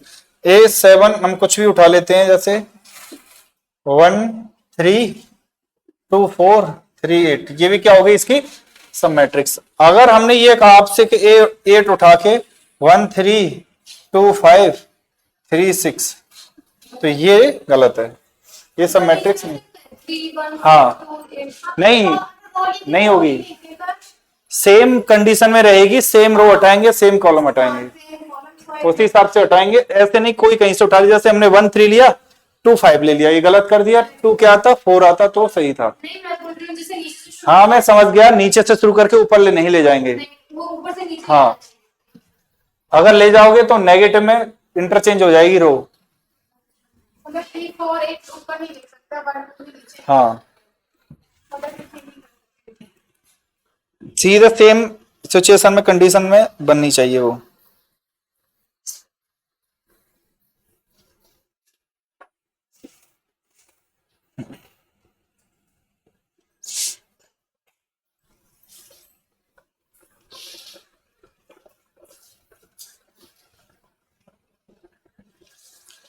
हो गया, हटाएं, ये बात सब मैट्रिक्स समझ में आ गई। तो देखो अब कितनी सब मैट्रिक्स मैक्सिमम बनाई जा सकती है किसी मैट्रिक्स से, ठीक है ना, कितनी सब मैट्रिक्स इसी मैट्रिक्स से बनाई जा सकती हैं। मतलब हमारे पास कोई एक मैट्रिक्स है, ये कोई मैट्रिक्स है n क्रॉस m की, कितने की, m क्रॉस n की, और हमें सब मैट्रिक्स बनानी है और वो सभी सब मैट्रिक्स आइडेंटिकल होनी चाहिए। पहली कंडीशन बता रहे हैं, सभी मैट्रिक्स कैसी होनी चाहिए, ऑल सब मैट्रिक्स आइडेंटिकल। आइडेंटिकल मतलब सेम, सेम एलिमेंट रखनी चाहिए। क्या रखनी चाहिए, वो सेम एलिमेंट रखनी, मानो 1 1 1 1 1 1 1 सब में, या 2 2 2 2 2 2 या 3 3 3 सब में, ठीक है ना। तो इस मैट्रिक्स है m क्रॉस n की, m क्रॉस n कितने भी नंबर 1 2 3 से लेकर m तक, 1 2 3 से लेकर n तक कितने भी हो सकते हैं। बस याद ये रखना है कि सब मैट्रिक्स आइडेंटिकल बननी चाहिए सभी। सब मैट्रिक्स सभी आइडेंटिकल बनने का मतलब ये है कि अगर मैंने मैंने यहाँ 2 और n बराबर 3 लिया, तो 2/3 में जितने भी एलिमेंट होंगे सब जगह क्या आना चाहिए, 1 1 1 1 1 1, ठीक है। तो मैं आपसे कहूं कि एटलीस्ट कम से कम कितनी मैट्रिक्स बनेंगी, एटलीस्ट सब मैट्रिक्स कितनी बनेंगी, 1 1/1 की 1 बनेगी भाई, सिंपल बात है। और मैं कहूंगा आपसे ऐसी टोटल नंबर कितने बनेंगे, टोटल कितनी बनेंगी, टोटल नंबर ऑफ सब मैट्रिक्स आइडेंटिकल एलिमेंट के, आइडेंटिकल एलिमेंट के साथ टोटल कितनी बनेंगी, m क्रॉस n, कितनी बनेंगी, m क्रॉस n। क्यों पूछो, हमारे पास m क्रॉस n एलिमेंट है, m क्रॉस, बस तो कितनी, एक उतनी ही ले सकते हैं हम, तो m क्रॉस n एलिमेंट की।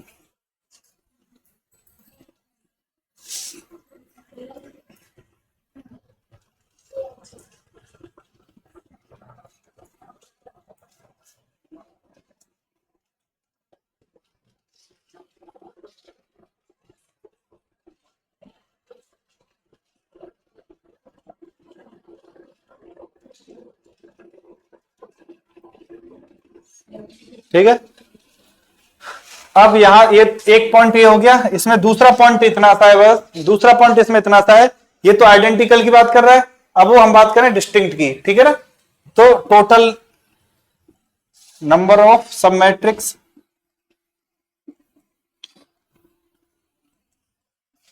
एलिमेंट्स आर डिस्टिंक्ट, एलिमेंट्स कैसे हैं उसके, डिस्टिंक्ट हैं। तो देखो यहां, और ऑर्डर है distinct of order Bij p cross q की, ठीक है ना। ऑर्डर बता दिया कितने की, p क्रॉस q की, मतलब m क्रॉस n से p क्रॉस q ऑर्डर की कितनी मैट्रिक्स बनेंगी।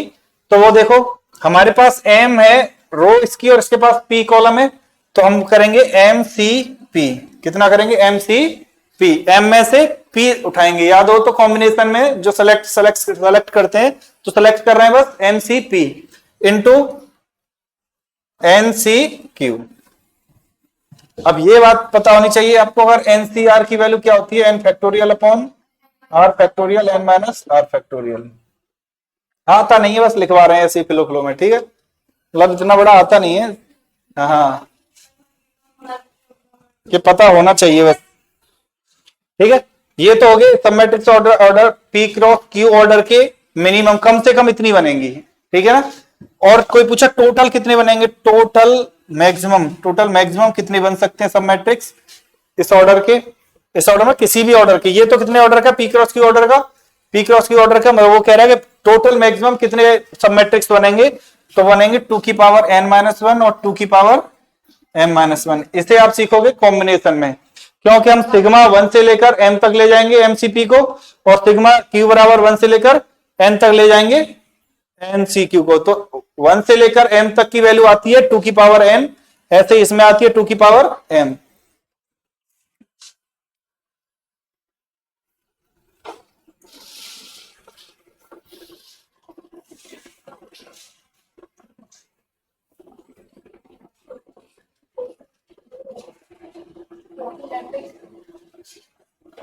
ठीक है, ये सीधा फॉर्मूला है, ये इतना कहेगा इतने में से कम कितनी बनेंगी और ज्यादा से ज्यादा, तो आइडेंटिकल कितनी बनेंगी, कम से कम एक, ज्यादा से ज्यादा mn।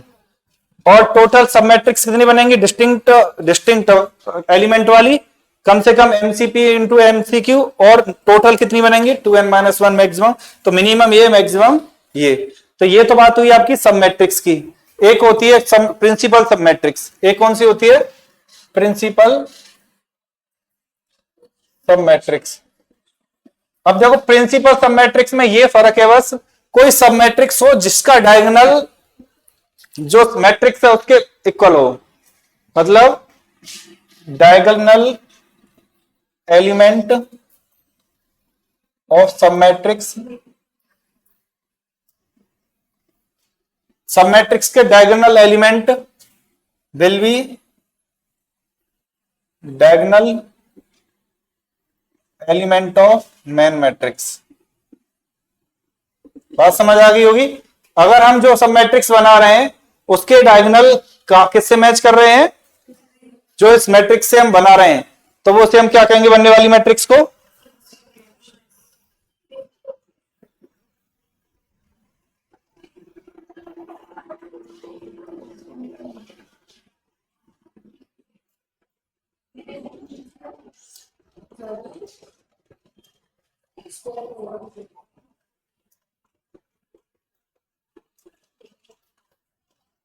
सर ये कौन स्क्वायर मैट्रिक्स की? हाँ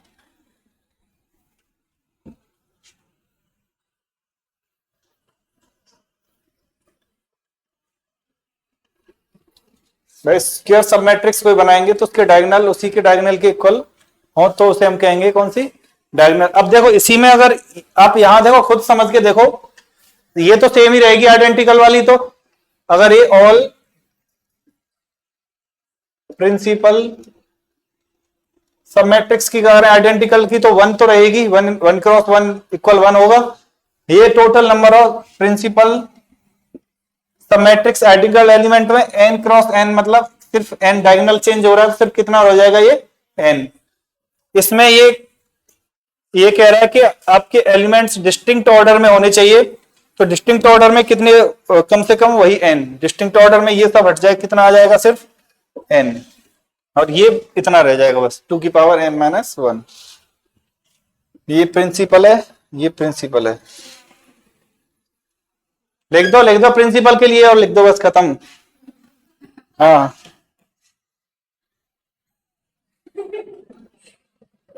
पॉइंट आ गया।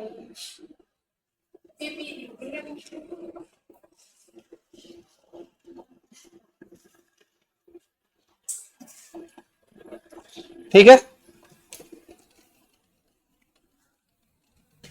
तो ये कोई पूछता है प्रिंसिपल डायगोनल प्रिंसिपल सब मैट्रिक्स कौन सी होगी, तो हम आराम से बता सकते हैं कि जिसके डायगोनल मैच कर लेना, सेम हो रहे हैं नहीं हो रहे हैं।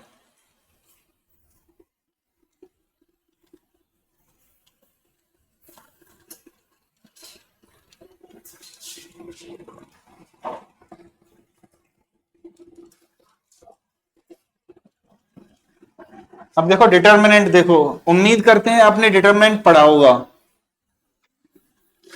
डिटर्मिनेंट किसी मैट्रिक्स की क्या होती है, वैल्यू होती है,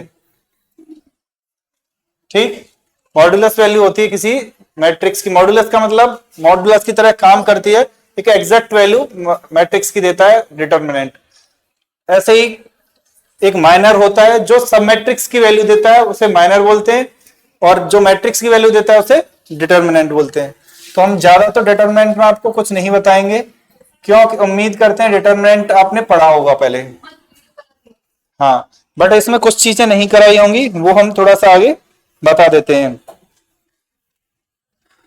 कि कोई भी इनवॉल्यूटरी मैट्रिक्स है, कोई ऐसी मैट्रिक्स है, पहले आइडेम्पोटेंट से चालू करते हैं। पहली आइडेम्पोटेंट कौन सी है, आइडेम्पोटेंट।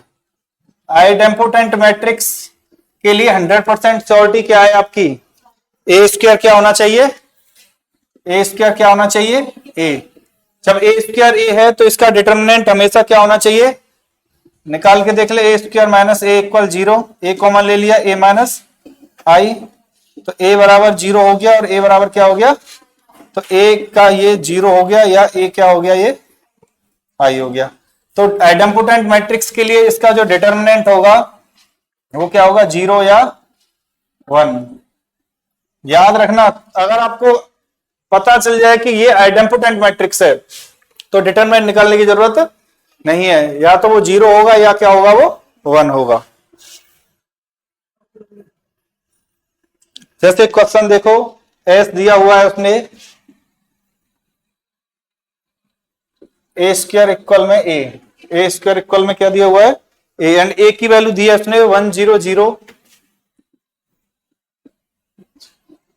ए 0 ए 2 0 बी सी 3, ये वैल्यू, ठीक है। अब वो पूछ रहा है देन डिटरमिनेंट, देन ये क्या होगा, मतलब कितने एलिमेंट होंगे ऐसे, कितनी मैट्रिक्स बनेंगी ऐसी, मतलब एबीसी की वैल्यू क्या क्या आप पुट कर सकते हो, जो कि एबीसी कहां से बिलोंग कर रहे हैं, मान के चलते हैं ये कॉम्प्लेक्स से बिलोंग कर रहे हैं, ठीक है।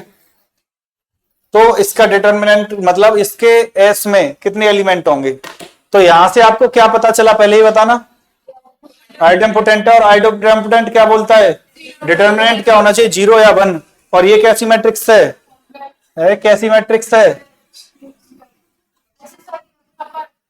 ठीक है। ट्रायंगुलर में डिटरमिनेंट कैसे निकालते हैं, इनका मल्टीप्लाई करके कितना आ रहा है इस मैट्रिक्स का डिटरमिनेंट, तो ये तो पॉसिबल नहीं है कि ये कंडीशन दोनों को सेटिस्फाई हो जाए कभी, ये तो पॉसिबल ही नहीं हो सकता कि इधर तो कह रहा है ये क्या है आइडेम्पोटेंट है, उधर डिटरमिनेंट कितना बता रहा है 6, तो ये पॉसिबल ही नहीं है, तो पॉसिबल नहीं है तो इसमें कोई भी एलिमेंट नहीं होगा, तो ये पॉसिबिलिटी है ही नहीं हमारी। तो ये याद रखना है कि अगर आइडेम्पोटेंट है तो हमेशा क्या रहेगा, नंबर 2 लिखो यहीं पे, इनवॉल्यूटरी मैट्रिक्स, रिवीजन भी हो जाएगा आपका साथ के साथ। इनवॉल्यूटरी मैट्रिक्स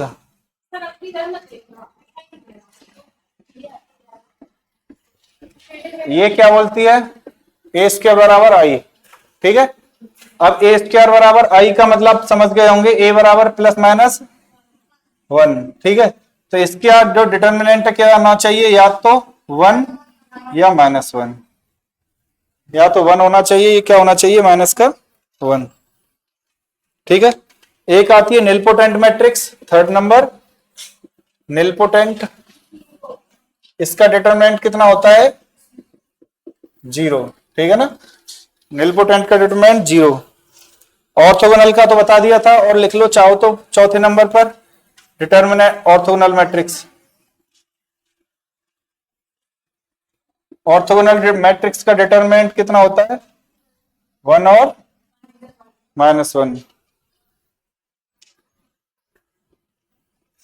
तो कंडीशन कुछ भी हो, आपको अगर ये पता चल जाए कि एक ऐसी मैट्रिक्स है ऑर्थोगोनल है, तो उसका डिटरमिनेंट कितना होगा 5वां। अगर यूनिटरी मैट्रिक्स है तो यूनिट मॉडुलस होना चाहिए, मतलब उसका मॉडुलस कितना आना चाहिए, डिटरमिनेंट 1, जो डिटरमिनेंट आए उसका मॉडुलस कितना आना चाहिए 1 आना चाहिए,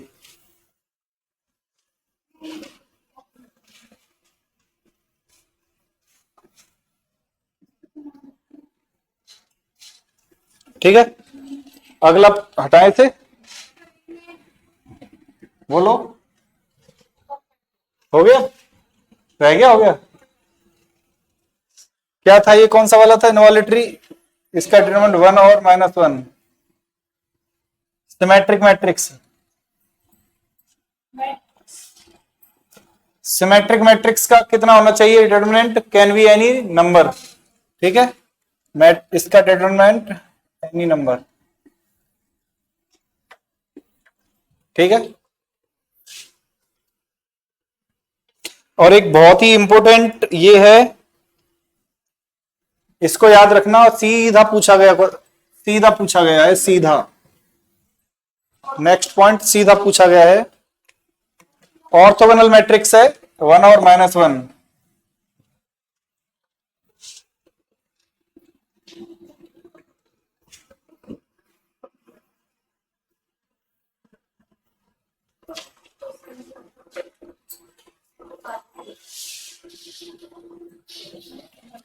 पता है, स्क्यू सिमेट्रिक,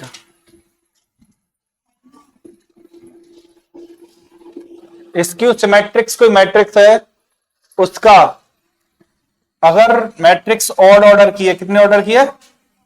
ऑड ऑर्डर की है, तो इसका जो डिटरमिनेंट है वो रहेगा 0। अगर ये कितने ऑर्डर की है? इवन ऑर्डर की है, तो बी, तो डिटरमिनेंट जो है बी एनी नंबर। याद रखना ये वाली बात। कोई भी ऑड ऑर्डर की मैट्रिक्स, सिमेट्रिक मैट्रिक्स आपको मिलती है तो याद रखना है कितनी वैल्यू देगी वो मैट्रिक्स, उसका डिटरमिनेंट 0।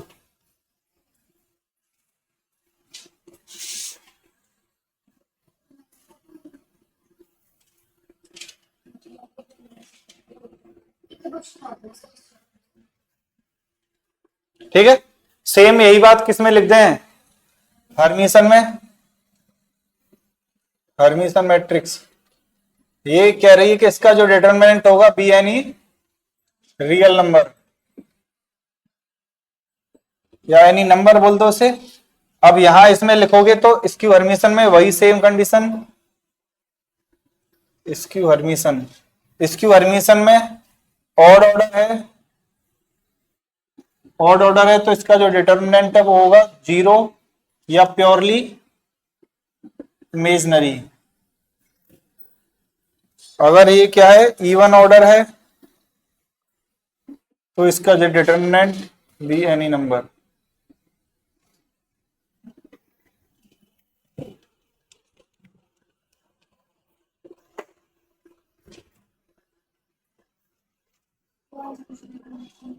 मैट्रिक्स की टोटल कितने क्वेश्चन आ जाते हैं? सिमेट्रिक में मैट्रिक्स मैट्रिक्स के डिपेंड करता है कौन से वाले में? देखो ये डिपेंड करता है मैट्रिक्स के साथ मिलके, कभी कभी डायगोनल आइगन वैल्यू वगैरह टोटल लीनियर में, लीनियर मिला के। देखो अब की बार के पीजीटी की बात करें, हाँ टीजीटी, पिछले वाले टीजीटी की बात करें तो कम से कम 10 क्वेश्चन, 5 क्वेश्चन, 10 क्वेश्चन, 5 क्वेश्चन पिछले वाले में, और जो अब भी आएंगे उसमें भी। क्योंकि क्वेश्चन लाएगा कहां से? ये 4 ऑप्शन है, 5 ऑप्शन है उसके पास, हर सब्जेक्ट से 5-10 क्वेश्चन रखेगा, तब उसके 80-90 क्वेश्चन पहुंचेंगे। तो 10 से कम का तो किसी को कम सोच के चलो ही मत।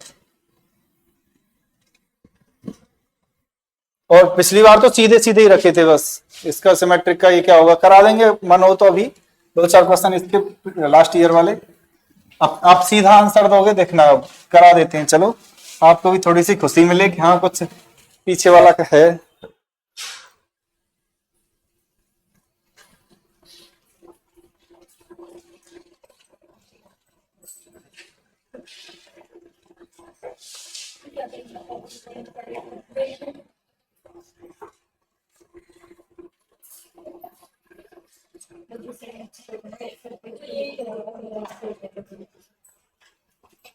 हो गया टाइम? टाइम तो हो गया, बट क्वेश्चन कुछ नहीं था। ये क्वेश्चन था जैसे अभी जो बताया है कि any skew symmetric matrix of odd order है डिटरमिनेंट 1 2 3 4 ऐसे करके 0 प्योरली इमेजिनरी, ऐसे ऑप्शन थे। चलो कल करा देंगे ये सारे। तो करें, नया टॉपिक स्टार्ट करें फिर? हाँ सैटरडे को होगी। अब स्टार्ट होगा रैंक ऑफ मैट्रिक्स, ठीक है।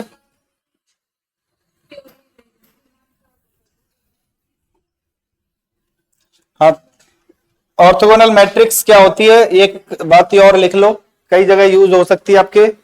ऑर्थोगोनल मैट्रिक्स क्या बताई थी अभी? अगर ए कोई ऑर्थोगोनल है तो वो कैसी होगी? नॉन सिंगुलर, और नॉन सिंगुलर होगी तो हम कहेंगे तो इनवर्टिबल भी लिखाई थी, याद करो इनवर्टिबल। अगर ए क्या ऑर्थोगोनल है तो ये क्या होगी? इनवर्टिबल।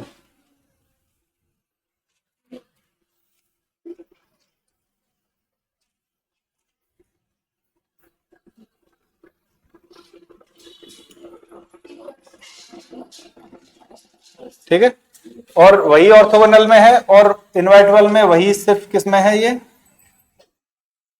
यूनिटरी में, यूनिटरी मैट्रिक्स है, तो वो भी कैसी होगी? इनवर्टिबल होगी। और इनवर्स बताया था आपको, ऑर्थोगोनल का इनवर्स क्या होता है? उसका ट्रांसपोज, ठीक है। और यूनिटरी का क्या होता है? अगर इसका इनवर्स निकालें कोई ऑर्थोगोनल मैट्रिक्स है उसका इनवर्स कोई पूछता है आपसे तो क्या होता है इसका ट्रांसपोज। अगर इसका ट्रांसपोज पूछे तो इसका इनवर्स पूछे तो यूनिटरी मैट्रिक्स का तो इसका ट्रांजुगेट। ठीक है, डायरेक्ट पूछे तो आप सीधा सा आप यहां से कर सकते हो। मैट्रिक्स पहचानना आप सीख गए हो कि कौन सी ऑर्थोगोनल है, कौन सी यूनिटरी है, कौन सी सिमेट्रिक है, कौन सी स्क्यू सिमेट्रिक है, और कौन सी आइडम्पोटेंट है, कौन सी निलपोटेंट है, कौन सी इनवॉल्यूटरी है। तो अगर वहां से चीजें पता है तो आपको ना तो डिटरमिनेंट निकालने की जरूरत है और ना ही क्या निकालने की जरूरत है, आगे बताएंगे आइगन वैल्यू। तो डिटरमिनेंट से आइगन वैल्यू की जरूरत नहीं पड़ेगी आपको, और रैंक भी आप आराम से निकाल पाओगे क्योंकि जैसे पता चलेगा आपको कोई इनवैल्यूटरी मैट्रिक्स है, इनवैल्यूटरी मैट्रिक्स है कोई, तो क्या इन्वेल्यूटरी क्या बोलती है, ए कितना डिटरमिनेंट देती है 1 और इनवॉल्यूटरी ए स्क्वायर बराबर आई 1 और -1 देती है। तो इसका मतलब इनवॉल्यूटरी कोई मैट्रिक्स होगी तो डिटरमिनेंट कभी 0 नहीं होगा, तो जितने ऑर्डर की इनवॉल्यूटरी होगी मैट्रिक्स तो उतना ही उसका रैंक होगा। ऑर्थोगोनल इनवर्टिबल है तो इसका मतलब नॉन सिंगुलर है, तो जितना ऑर्डर इसका होगा उतना ही ऑर्डर उतनी इसकी रैंक होगी। जितनी यूनिटरी मैट्रिक्स है जितने ऑर्डर की यूनिटरी है उतनी ही उसकी रैंक होगी। ठीक है, नहीं रोएक्लन क्यों लगाते हो, रोएक्लन में तो बहुत टाइम लगता है, क्या मतलब दिखता भी नहीं है खुशी क्या लगा क्या होगा। तो रैंक ऐसे दिखनी चाहिए, मैट्रिक्स लिखते ही निकालनी ना पड़े, ये याद रखना, तब सही रहता है।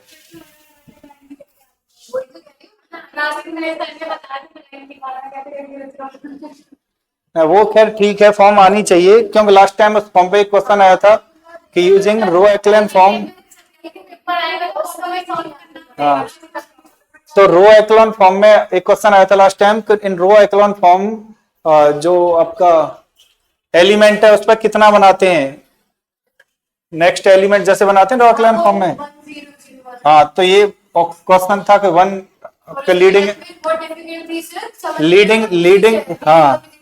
लीडिंग कोएफिशिएंट कितना होना चाहिए, तो 1 होना चाहिए। तो इसका कुछ नहीं ऐसा होता है कि हमें अगर रो एक्लन फॉर्म बनानी है तो उसका लीडिंग कोएफिशिएंट सेम रो में सेम रो से नेक्स्ट कॉलम में, उस रो से नेक्स्ट कॉलम में नीचे वाला उसका लीडिंग कोएफिशिएंट 1 होना चाहिए, इतना था। जैसे कि हमने इस रो में बात कर रहे हैं तो यहाँ हमारा ये कोएफिशिएंट है, इसका लीडिंग कोएफिशिएंट हमें बनाना होगा, तो इस रो ये तो कॉलम ये वाला नेक्स्ट रो के उस रो के नीचे वाली रो में यहां बनेगा 1, और जो नॉन जीरो रो होंगी वो ऊपर आती हैं, जीरो रो नीचे आती हैं। ये रो एक्लन फॉर्म में होता है बस।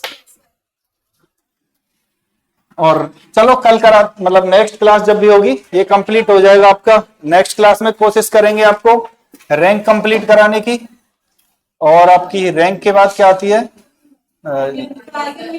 सिमिलटेनियस homogeneous non homogeneous equations, homogeneous non homogeneous equation, और एक बची इसके बाद आइगन वैल्यू। क्या बची, आइगन वैल्यू एक डायगोनलाइजेबल मैट्रिक्स। अब ये इतनी बच्ची हैं। और मतलब क्वेश्चन भी क्वेश्चन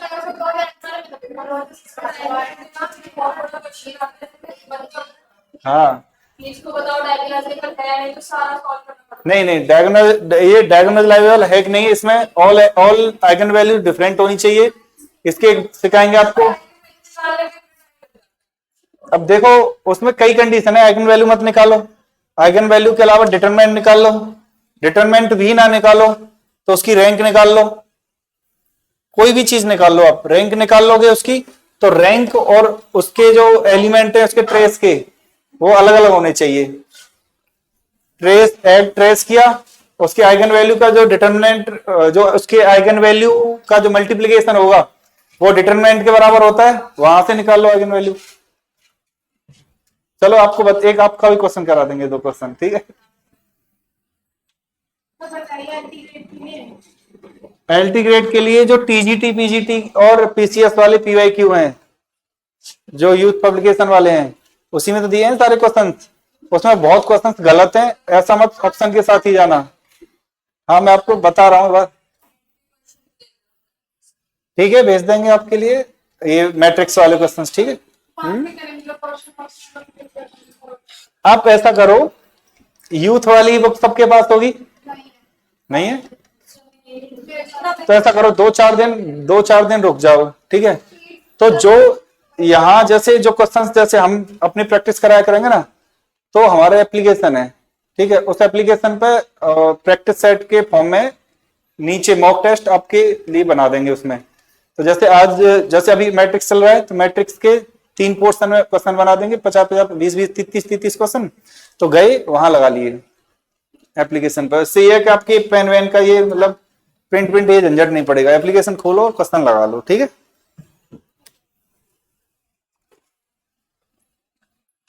हो गया तो ठीक है, रिवीजन करके आना, फिर कराते हैं रैंक आगे।